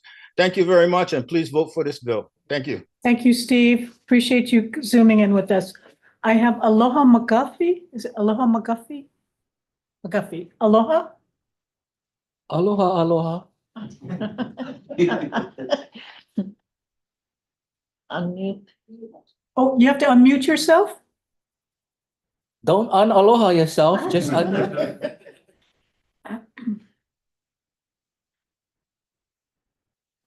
Okay, here we go. Can you hear me now? We can hear you now. Okay. And I've got Mark McGuffey here too. Aloha, Chair Don Chang Aloha. and board members. My name is Aloha McGuffey, originally from Waihole Valley, born and raised there, and now living on the shoreline of Maunalua Bay. I have been, I'm in full support of the final approval to adopt the Maunalua Bay Fisheries Management Area proposal. And also, I am a Kahala Initiative for Sustainability, Culture, and the Arts, HUI. So the Kiska HUI was formed in 2020, just as as COVID hit. It was originally just a group of people from the Kahala Hotel and Resort and Kamehameha Schools, the land owner of the property. And for a couple of years, we worked on putting together different agreements to protect the land and preserve the culture and education. During that period, after 2020, we had several speakers who came to talk with us. Of course, Doug from Malama Maunalua gave us a great overview of what's going on there in the Bay. One that impacted me, I think, the most was Carol Wilcox, when she talked about living here in this area and for over 50 years, snorkeling and watching the degradation of the coral, as well as the loss of fish and lobster and so forth. The other thing that bothered me was after listening to a Larry Kimura interview of a Hawaiian woman here in the area who used to walk across from her home down into the bay. She probably lived around the other side of the Wailike golf course and walked down and used to pick up limu. And she described all the different limu that she used to pick. Today, unfortunately, you don't smell the limu kohu, you don't smell a lot of the other limu that once was here. And I believe that this FMA will help us to at least begin the process of restoring and making our Maunalua Bay more resilient. There are many other things that need to happen afterwards. And we've already spoken with Doug about helping to monitor, having our staff at the Kahala Hotel and Resort monitor the night fishing, ensuring that we have some kind of methodology to give him feedback on what is going on after sunset, before sunrise. So mahalo again for Doug and his team and others for preparing this FMA, and we pray that you support it and vote in a positive way for it, and look forward to helping as much as we can with the next steps, because what's also important Aloha? is cleaning up. Yes? Can you summarize? 'Cause your Yes, time- one last thing is we need to clean up our streams and our canals that empty into Maunalua Bays. And that's what we're going to be working on after this FMA is hopefully approved, so that we can keep the bay clean. Mahalo nui, and all the best. Thank you very much, Aloha. Okay, come on. Real quick, aloha everyone. My name is Matt Ramsey and I'm a Senior Director for Conservation International's Hawaii program. And our program has been a longtime partner. I'm honored to be part of this initiative. But I'm providing testimony today, more importantly, as a fisher. Somebody who, as a kid, grew up fishing from the shoreline in Mauna Loa, spearfishing, torching, and notably night diving. So I know how efficient and how fun it is to night fish, night spearfish. But I also know that it can be an extremely, extremely harmful practice if it's not done by somebody who is educated and somebody who is aware of the overall impact.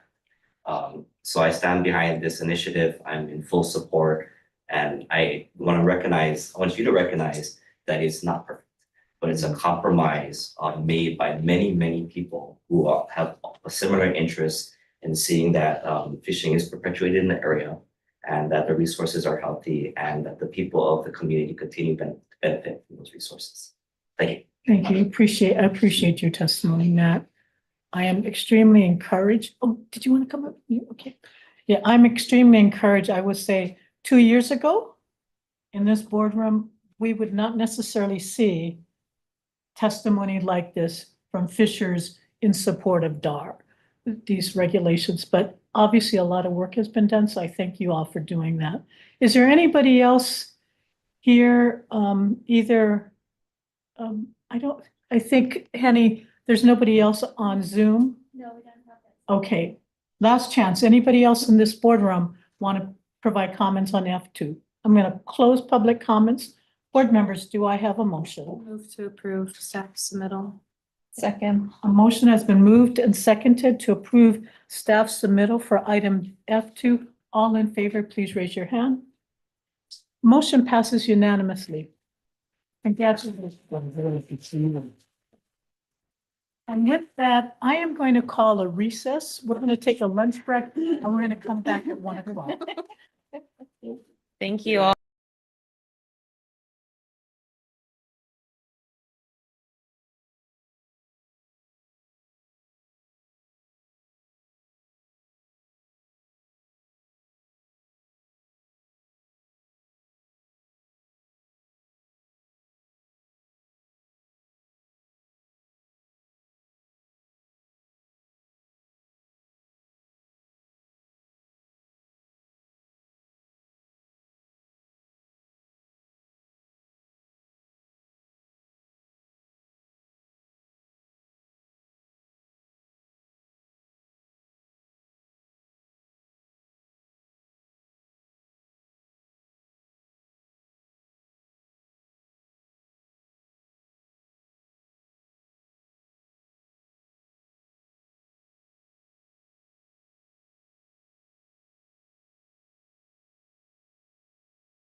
Sure.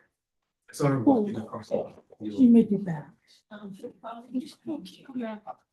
We're gonna be back on D1. Welcome, public. Yeah. D1. She's on YouTube.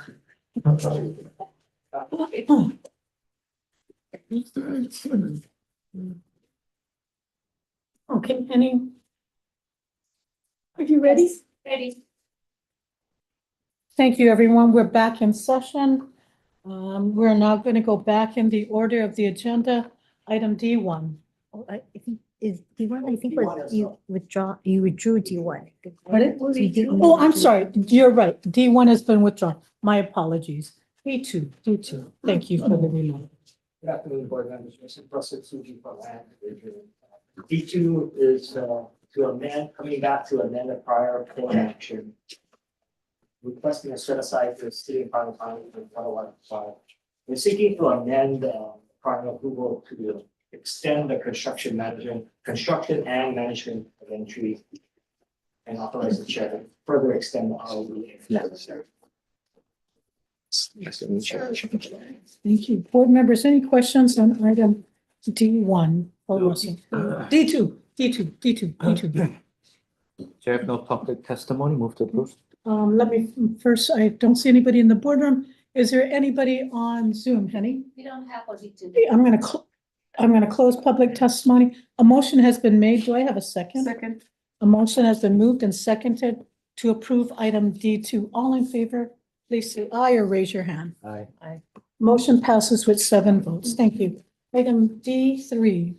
D3 is a request for a right of entry to be issued to the city and county of Honolulu. In regards to some improvements they want to do out of the Wailua courthouse area. I don't have anything to add. Russell, can I ask, is this is property that's under State land lease, I think we leased it. to OHA? Oha, yeah. Is there a reason why OHA is No not? EO. Yeah, so why isn't OHA the applicant, or what is their, since they have the EO and they have a management authority? They have a lease. Okay, And They have a so, yeah, lease. so the county is just coming to us as a fee owner to ask for right of entry. To Have they improve that area, I think there's a sidewalk area in front of the courthouse. was there Because anything from OHA? OHA has the courthouse, yeah. Okay. Right. So has OHA, No. has there been any comments from OHA? Are they aware of Barry, I it? don't know if Barry's online. I doubt it. He would have mentioned if there was any positive or negative comments from the, rather than just, usually if he doesn't mention anything, it's sent it, but no. Does this impact OHA's property in any way? Actually, probably not, because I think the improvements are limited to the sidewalk, yeah. Okay. It may be one of those where the state land area might include the sidewalk area, and arguably that comes under then our argument with the county is often, isn't that part of the road and isn't that part of your road right away, and shouldn't you be repairing it? In the end, at the end of the day, though, they're coming in to help repair this area. They just believe it's our land, so we're giving them the right of entry. Oh, okay, well, I'm sorry, I do see OHA in the submittal, dated August 30th, 2024. No? No concerns The at the time. OHA, yeah, in an email has no concerns. So apparently, Department of Design and Construction has acknowledged, did send OHA communication, and OHA said they had no concerns of it. So, okay. It's kind of, yeah, the sidewalk issue, and it includes the road right away that we always did have a. Well, I want to make sure we're not in any way, not considering OHA's, since they are, have a lease. Okay, so with that being said, board members, are there any questions? Okay, is there anyone here in Zoom to testify on item D3? Seeing none, I'll close public comments. Is there a motion? Moved. Motion has been moved Second. and seconded to approve item D3 as submitted. All in favor, please say aye or raise your hand. Motion passes unanimously with 7 votes. Item D4. Before, we're asking the board to deny the request for contested case that was filed by Kanela Hamaha Lo Ha Nui Lai. I don't know if I pronounced it correctly. Thank God you took that Hawaiian language class, yeah, bro. We did receive testimony, but it was up from someone else actually, right? And he actually seemed to be supporting the denial, but then he may not have been agreed with the disposition of an occupant. But again, this underlying thing was really a set aside to another state agency for housing purposes. We're not there on that, whoever's going to get a lease from this agency or whatever, yeah, so. That's my only comment. And there was consultation with the Attorney General's office on this? Yes. Okay. Board members, is there any questions for Russell? Is there anyone on Zoom here, Henny? You do? No, we don't. Sorry. She's here. That door is locked. Oh, Nobody shucks. locked it. Should have told you I Okay, couldn't- okay, let's hold in case she is outside.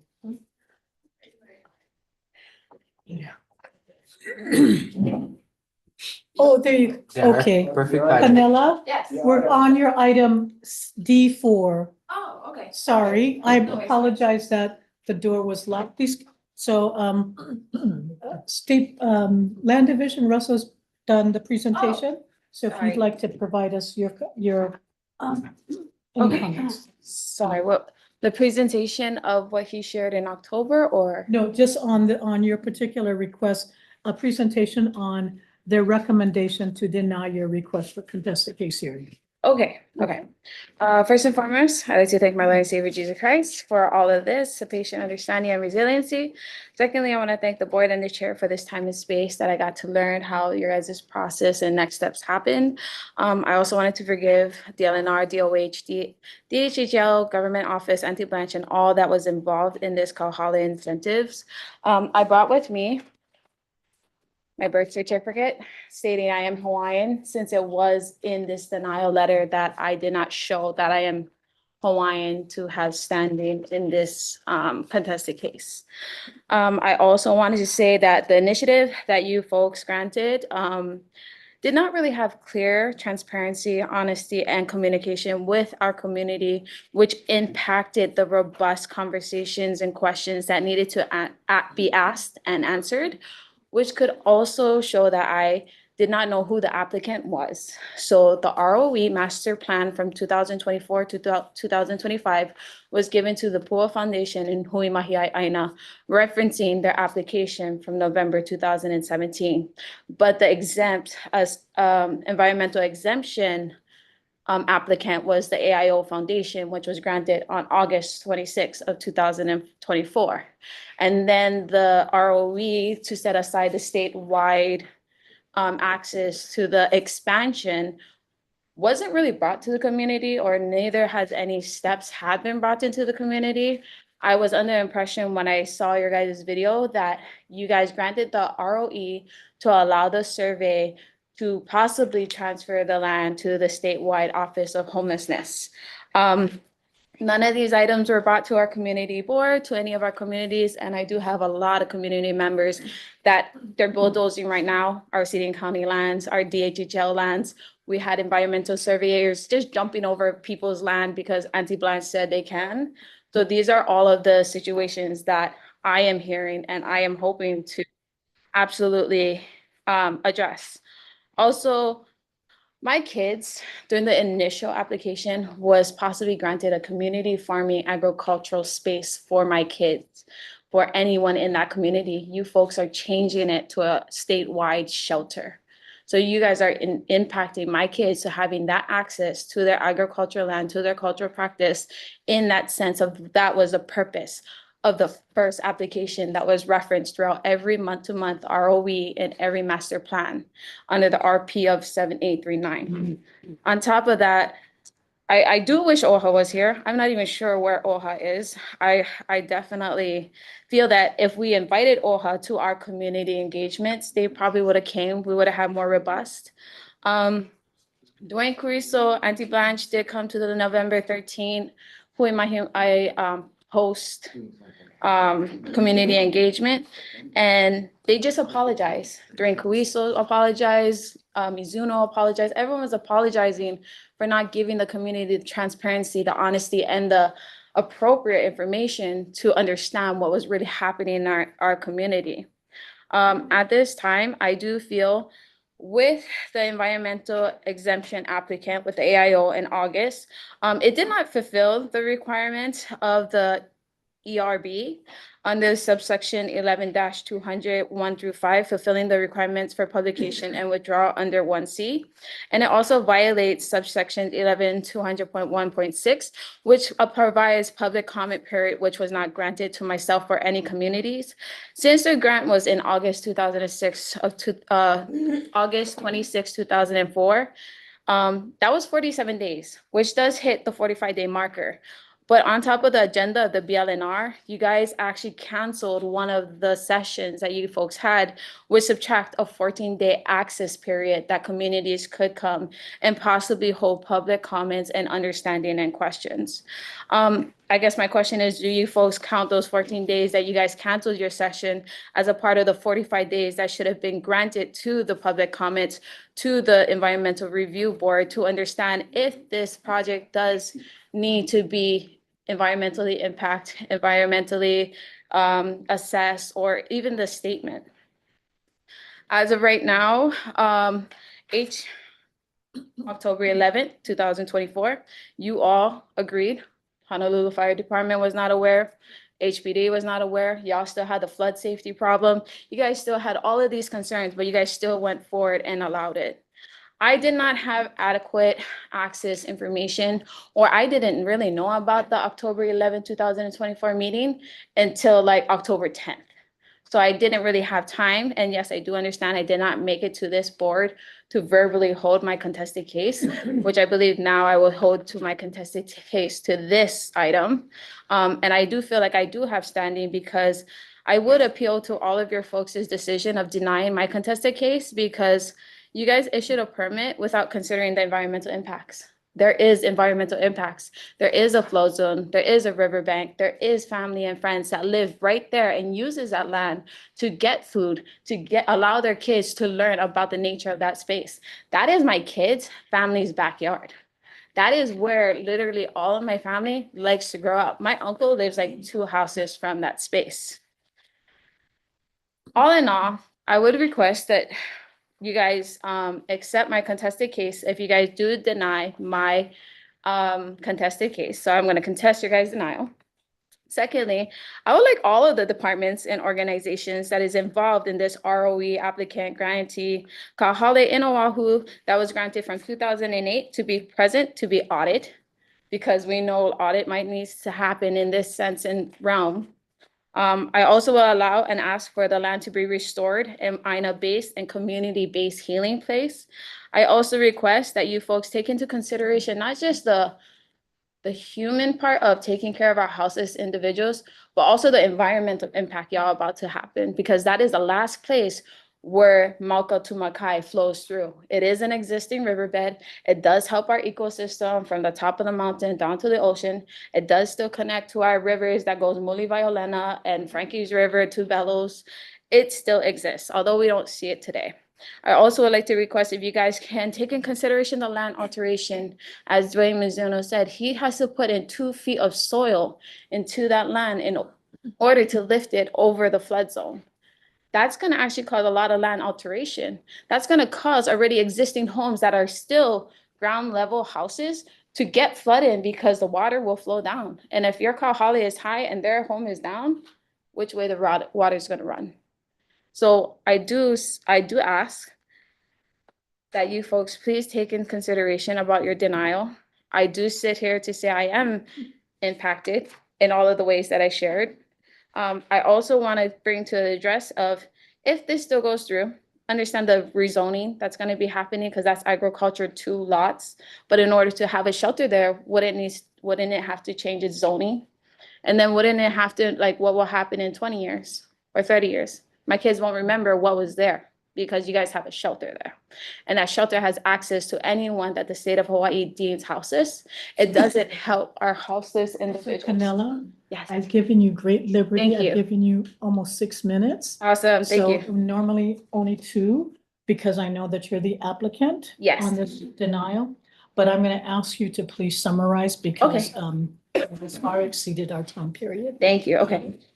So again, the due process was violated. I am Native Hawaiian. I did miss the first meeting that happened due to the lack of transparency and access for public knowledge. It does impact myself and my 7 kids, and we would request that you guys rescind your guys' ROE. And if you guys do deny my contested case that was filed in October, I would sit here to contest this case for the reasons you guys are denying me. It doesn't stand. So Canela, Yes. I want to make sure that you understand the action that we took on Mhm. October 11th. It wasn't to approve the Kaahale project. Yes, I do understand that.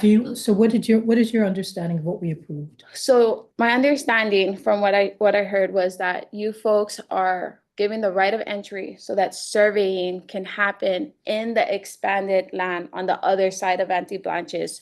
So that at one point in time, you guys will allow the transfer to the State of Hawaii Office of Homelessness to build a Kaahale there the same way they did on Nimitz Highway. You guys want to take the existing So you're buildings to right. transfer. So it was to approve the set aside Mhm. to an executive order to the statewide Office of Homelessness and Housing Solutions for a Kaahale project and to approve an immediate right of entry. Yes. All environmental and zoning compliances, that will have to be completed when they move forward with the Kaahale. The board isn't approving any of that. All we approved is a set aside to the statewide Office of Homelessness. It wasn't to approve an environmental document, anything like that. On August 26, 2024, under your name for the ERP, the bulletin, the ERB bulletin for the environmental, AIO Foundation, as you granted them the environmental exemption to that TMK. For the set aside, is that correct? What was that for?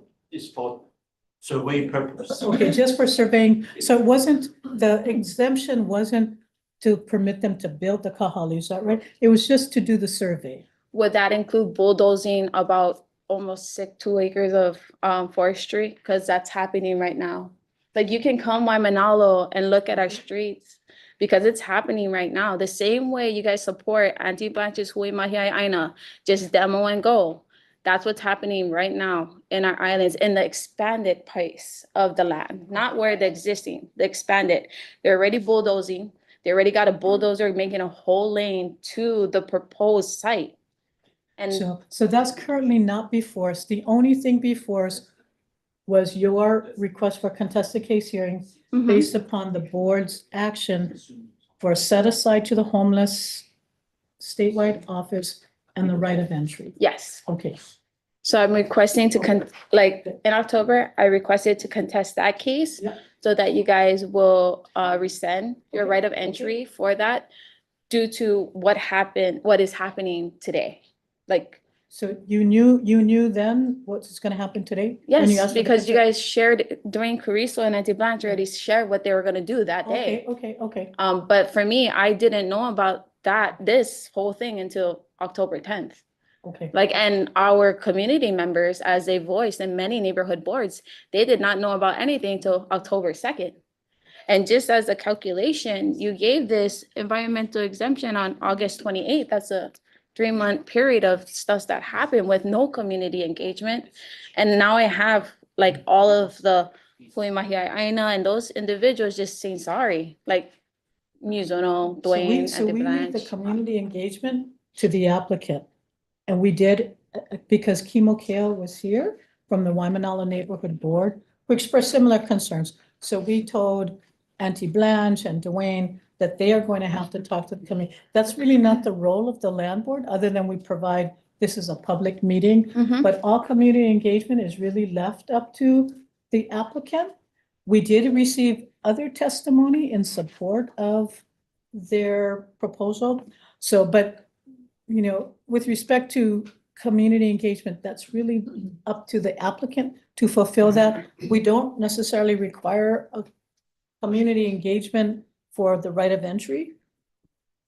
I understand what you're sharing, but I believe I'm sharing is that you folks allow this right of entry knowing that that community engagement piece was missing in the due process that is required because it is covered under property and identity and all of that. This is a property that does belong to the community. The community involvement is missing and it has been missing since 2018. Okay. Like it's there.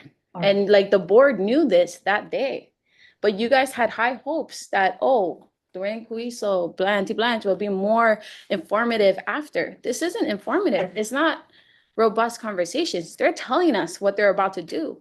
On November 13th, that wasn't to introduce, it was to show blueprints and saying, this is what's gonna come. Okay. All right, board members, any other questions, either for staff or the applicant, Canelo? Ask staff about the Native Hawaiian identification component, the discussion. on page It three. was, Oh, sorry. So it says the requester is neither identified as Native Hawaiian or identified any traditional and customary activities. I'm so sorry, I'm about to cry because that's what hurt my heart when I read it, that I have to justify my Hawaiian to this board. When, like, since October, I've been talking to neighborhood boards over and over of who I am and I identify as, and for you folks to give me that, saying that I did not tell you guys that I'm Hawaiian is the reason why you guys are denying me today. Yes. I can understand that that would be very painful. I'm sorry about that. And I wanted to kind of understand what the motivation for this is. So could you explain that to me? The Attorney General's office helped us prepare this. So Okay. Could the AG maybe help me understand that paragraph? Cindy? I wasn't involved in advising on this, but I think you might be able to ask if you want to go into executive session. Attorney who I don't is more familiar with see- this. Colin is not here. So I'm happy to go into a quick executive session if nobody. Okay. Sorry. A motion has been made to go into executive session. Do I have a second? Second. Okay. Motion has been moved and seconded to go into executive session. All in favor, please say aye. Okay, so you can stay right here. We're gonna step up. water and probably. Oh, yeah, no. Thank you. No, I'm sorry. Thank you.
And Rojas. Rojas. So terrible. I know. So Henny, are we ready? Yeah. Okay, thank you. We are back in session. Thank you very much.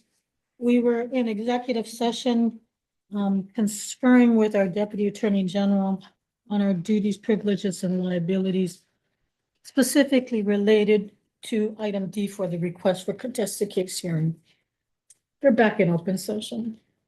All right, Thank you, Chair. thank you. So just wanted to pick up where we left off.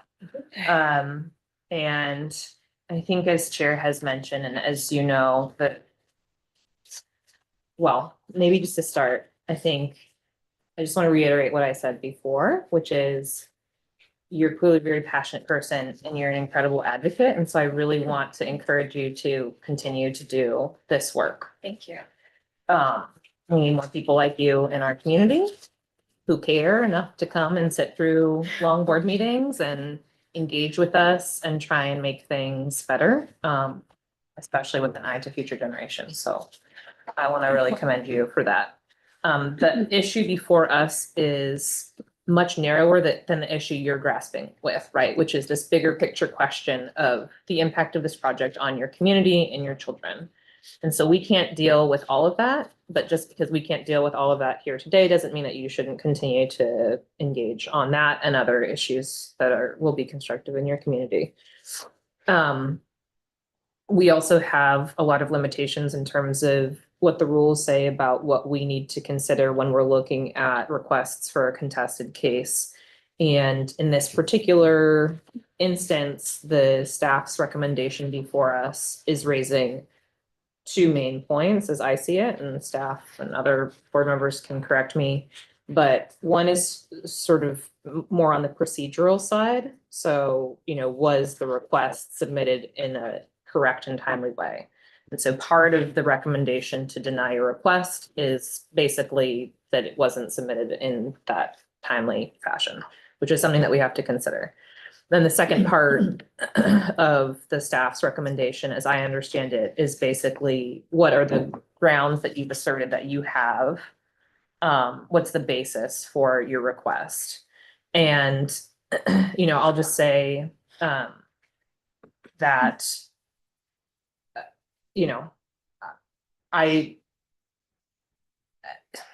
so I'm Native Hawaiian. I grew up on the mainland. I think the idea of and the ownership of Native Hawaiian identity is a very complex, complicated thing. I don't think that it is the board's intention, certainly not my intention as a board member, to make people feel like they need to bring their birth certificates to prove their Native Hawaiian identity, nor is it ever our intention to make anybody feel like their identity is being put into question or undermined. So at least from my part, I want to apologize that's how this ended up feeling for you, because that is not, I don't think it's not correct. But there is a question about whether there are traditional and customary Native Hawaiian practices that will be impeded that you would practice in the absence of this project that we do have to consider. And that there has to be proof in the request for a contested case that those exist and that those are specific to the place that's under consideration. So, I just want to sort of communicate that to you.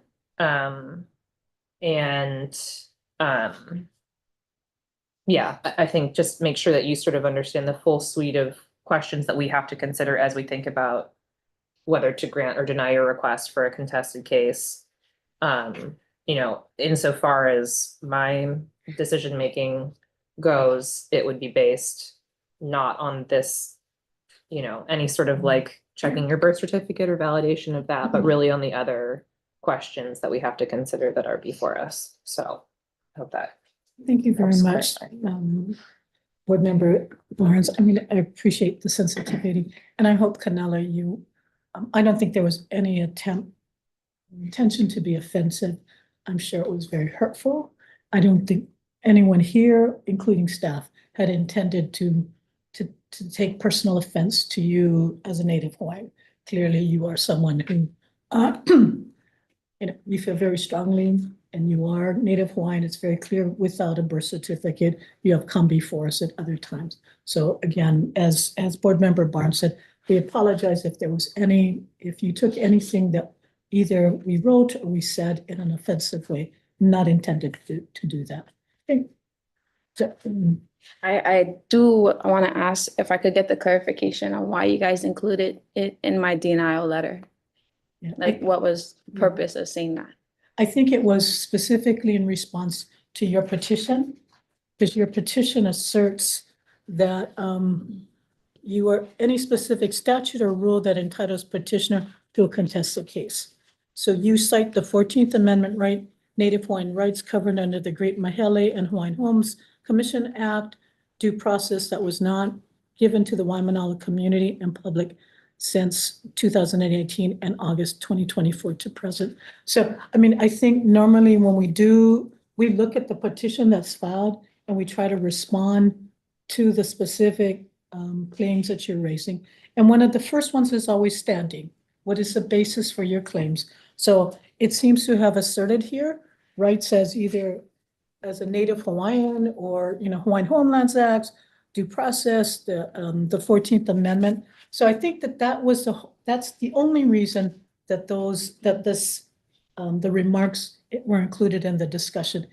So it was just specifically in response to your petition, okay?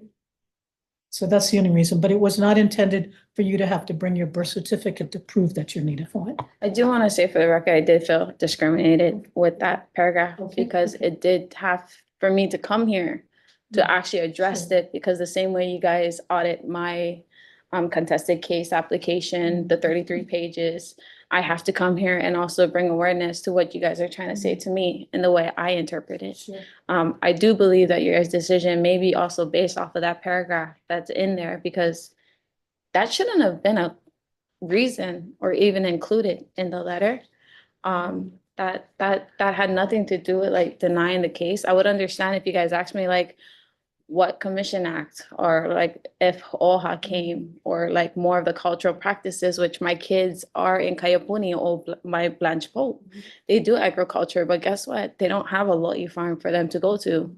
That space was supposed to be it for community members, just like Hui Malama, just like Malama Honua. Like my daughter is 10 years old. She's about to go to intermediate and we don't have it. That space could have been it.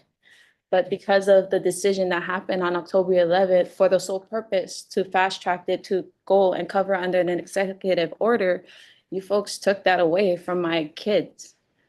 Your board did that, knowing that there was no community engagement, because board member Kanto raised that. Is there a reason why it didn't go through the board or go through the community or all of this? So like with that understanding, you guys knew that our community wasn't addressed. There's different opportunities for that space. And I'm not trying to say no to houselessness, but for our community, we were not given the fair chance to advocate, to ask questions, to get clarity and transparency.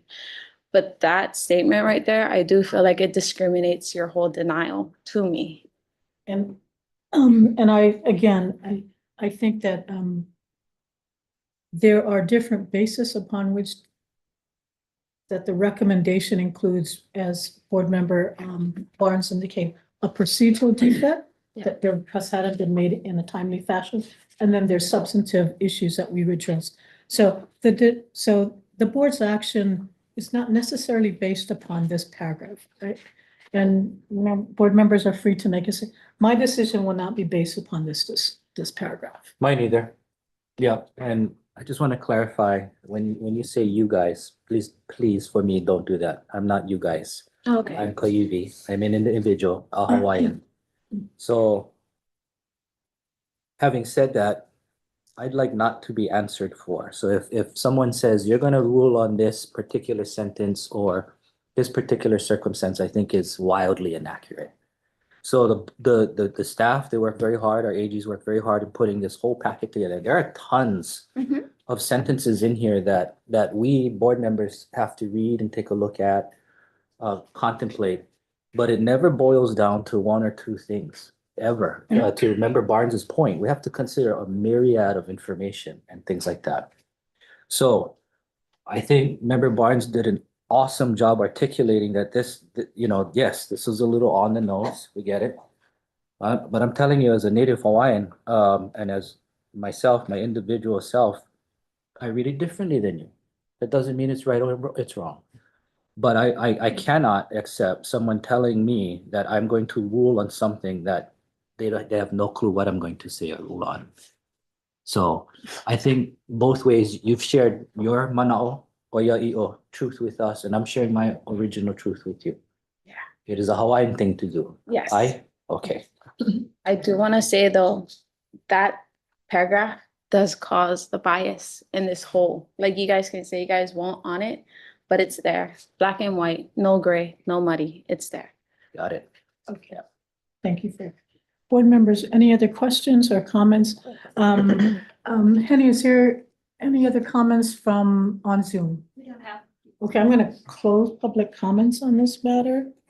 Board members, do I have a motion on item D4? Move to approve as staff recommended. Do I Can have a I second? Okay. second for discussion, but just maybe to be more specific, and Cave, you can tell me if you agree or not, to move to approve staff submittal based primarily on the procedural deficiencies in the Yeah, application. yeah, that's a good clarification, just based off of, so to be clear to you, Canela, Member Barnes raises a very good point. I will amend my motion, just based off of, 13-129. yeah, I can't find Yeah, where it's is the it, first Chair? paragraph. Page 3. Oh, yeah. HR 13-129A. And to be clear that this statement that Canela has rightfully identified has nothing to do with our decision. And we are in discussion, right? And maybe, I think DAR did a great job, in their analysis and the way and manner in which they communicate Native Hawaiian issues, Kapa'akai analysis. And I don't know, Chair, you're the boss here, so maybe, it's your call. Maybe the divisions would benefit from a cross-training of some sort so that we can minimize any kind of harsh words or feelings that the board does not really believe in at all. Yeah, just a thought, Chair. It's No, your I call. appreciate that. We have considered training sessions for the department, for all divisions on Kapa'akai and Native Hawaiian rights. So thank you for that comment. I would just, since we're in discussion, I would just add, so under HR 13-1-29A, I would also add that the board makes a finding that there's no good cause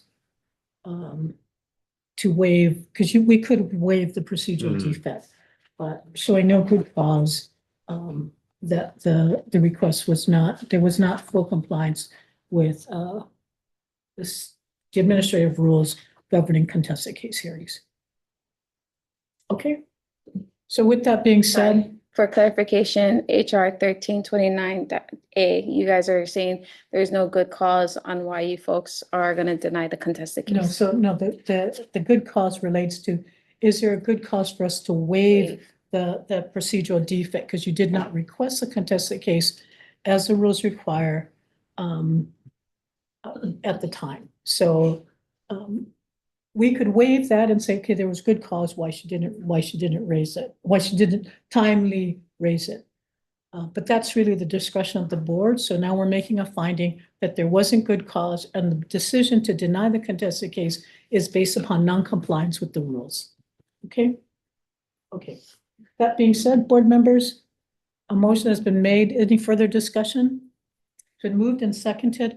All in favor of the motion as clarified, please say aye. Aye. Motion passes unanimous. I Thank you very hereby contest the case for D4 and your guys' denial to my contested case, because a good cause could be that the conversation was not brought to the community or to anyone. And I guess, I'm not sure. So I'm gonna, so procedurally, Anila, there's Mhm. no right to challenge, to request a contested case hearing from the denial of a contested case hearing. You can always file an original action under chapter 91-3, 91, right? Was it 91? I think it's 91. So you can, well, actually, we're not here to give you legal advice. No worries. But there's no right to a contested case hearing on a denial of a contested case hearing. But we would ask, you may want to check with legal counsel. But I would share that on the contested case, I am allowed to appeal a decision if someone believes that the DNR made an error in your Okay. guys' decision making. Exactly. So that's what you can do. You can assert that you believe we Yes. made a mistake, but that's what we would call an original action. So the contested case is what we call an administrative action to be Yes. decided by the board. An original action is when you go to the courts and you say, Yes. circuit court, the board made a mistake or there's an error. Okay. So you can do that, but I'm not going to provide you legal advice. Just recommend that you seek legal counsel. I will. Thank you. Thank you so much. So sorry. I don't know if you guys, are you guys done? We are done on this agenda item and I still have other agenda. Thank you. Thank you very Have a much. good day. Thank you. You have a good day yourself. Oh, drink water, girl. What's going on with you? No, no. You know what? I'm gonna sit over there. You are welcome to. Yeah, yeah. We're gonna move on to item D5. Last item. D5. Thank you so much. Thank you. Karen. Go She ahead. has, I think she has water.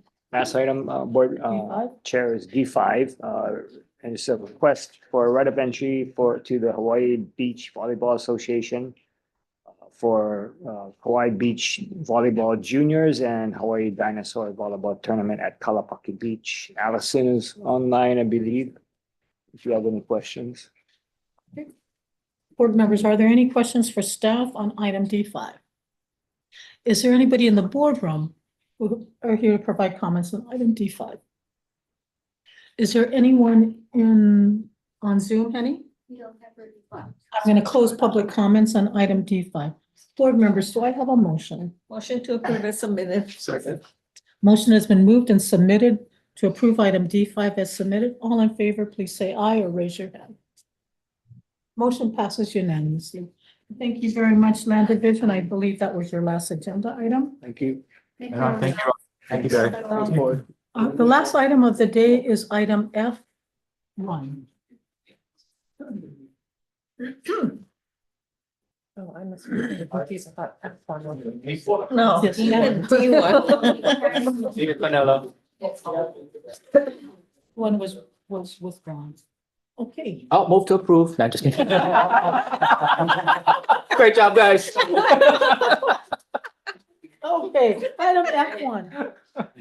Okay, aloha Chair, Board members, Brian Nielsen, Administrator for Division of Aquatic Resources, joined by Kathy Gaywicki, aquatic biologist with the division, and I'll hand it over to Kathy.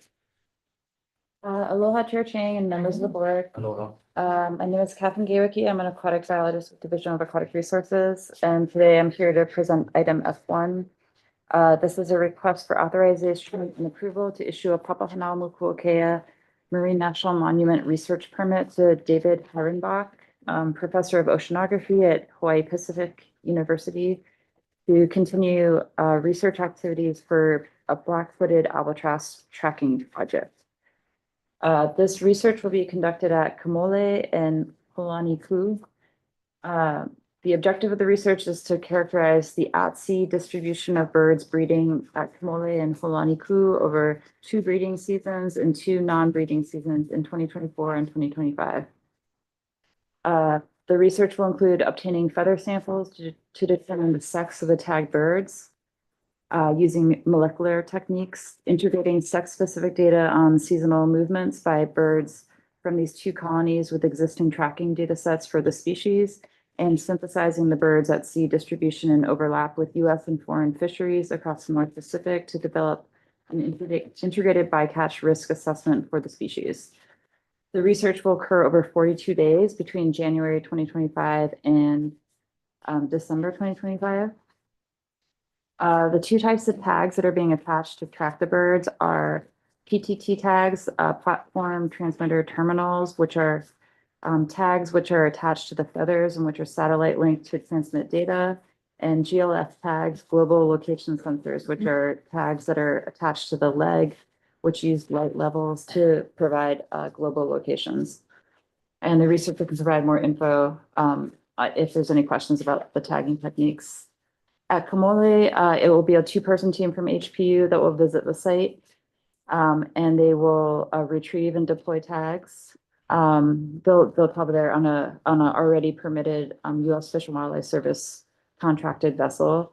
And that Malani crew, all the activities at the site will be coordinated, conducted in coordination with the state of Hawaii DOFA personnel that are stationed there and the Curia Atoll Conservancy personnel already deployed and separately permitted for access in the field. This is a renewal of work that was previously permitted. The permit request this year is substantively the same as last year's. In previous years, these activities were covered under the MMB agency's permit because there's authority for the agencies to provide samples to researchers, and a lot of the work is conducted in coordination with the agency staff that are already stationed up there.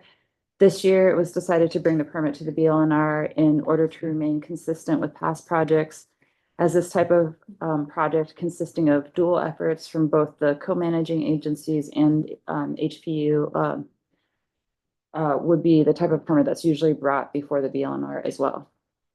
And I think that the researcher, Professor David Heirenbach, or part of his research team might be here in the Zoom room to provide additional info if you have questions.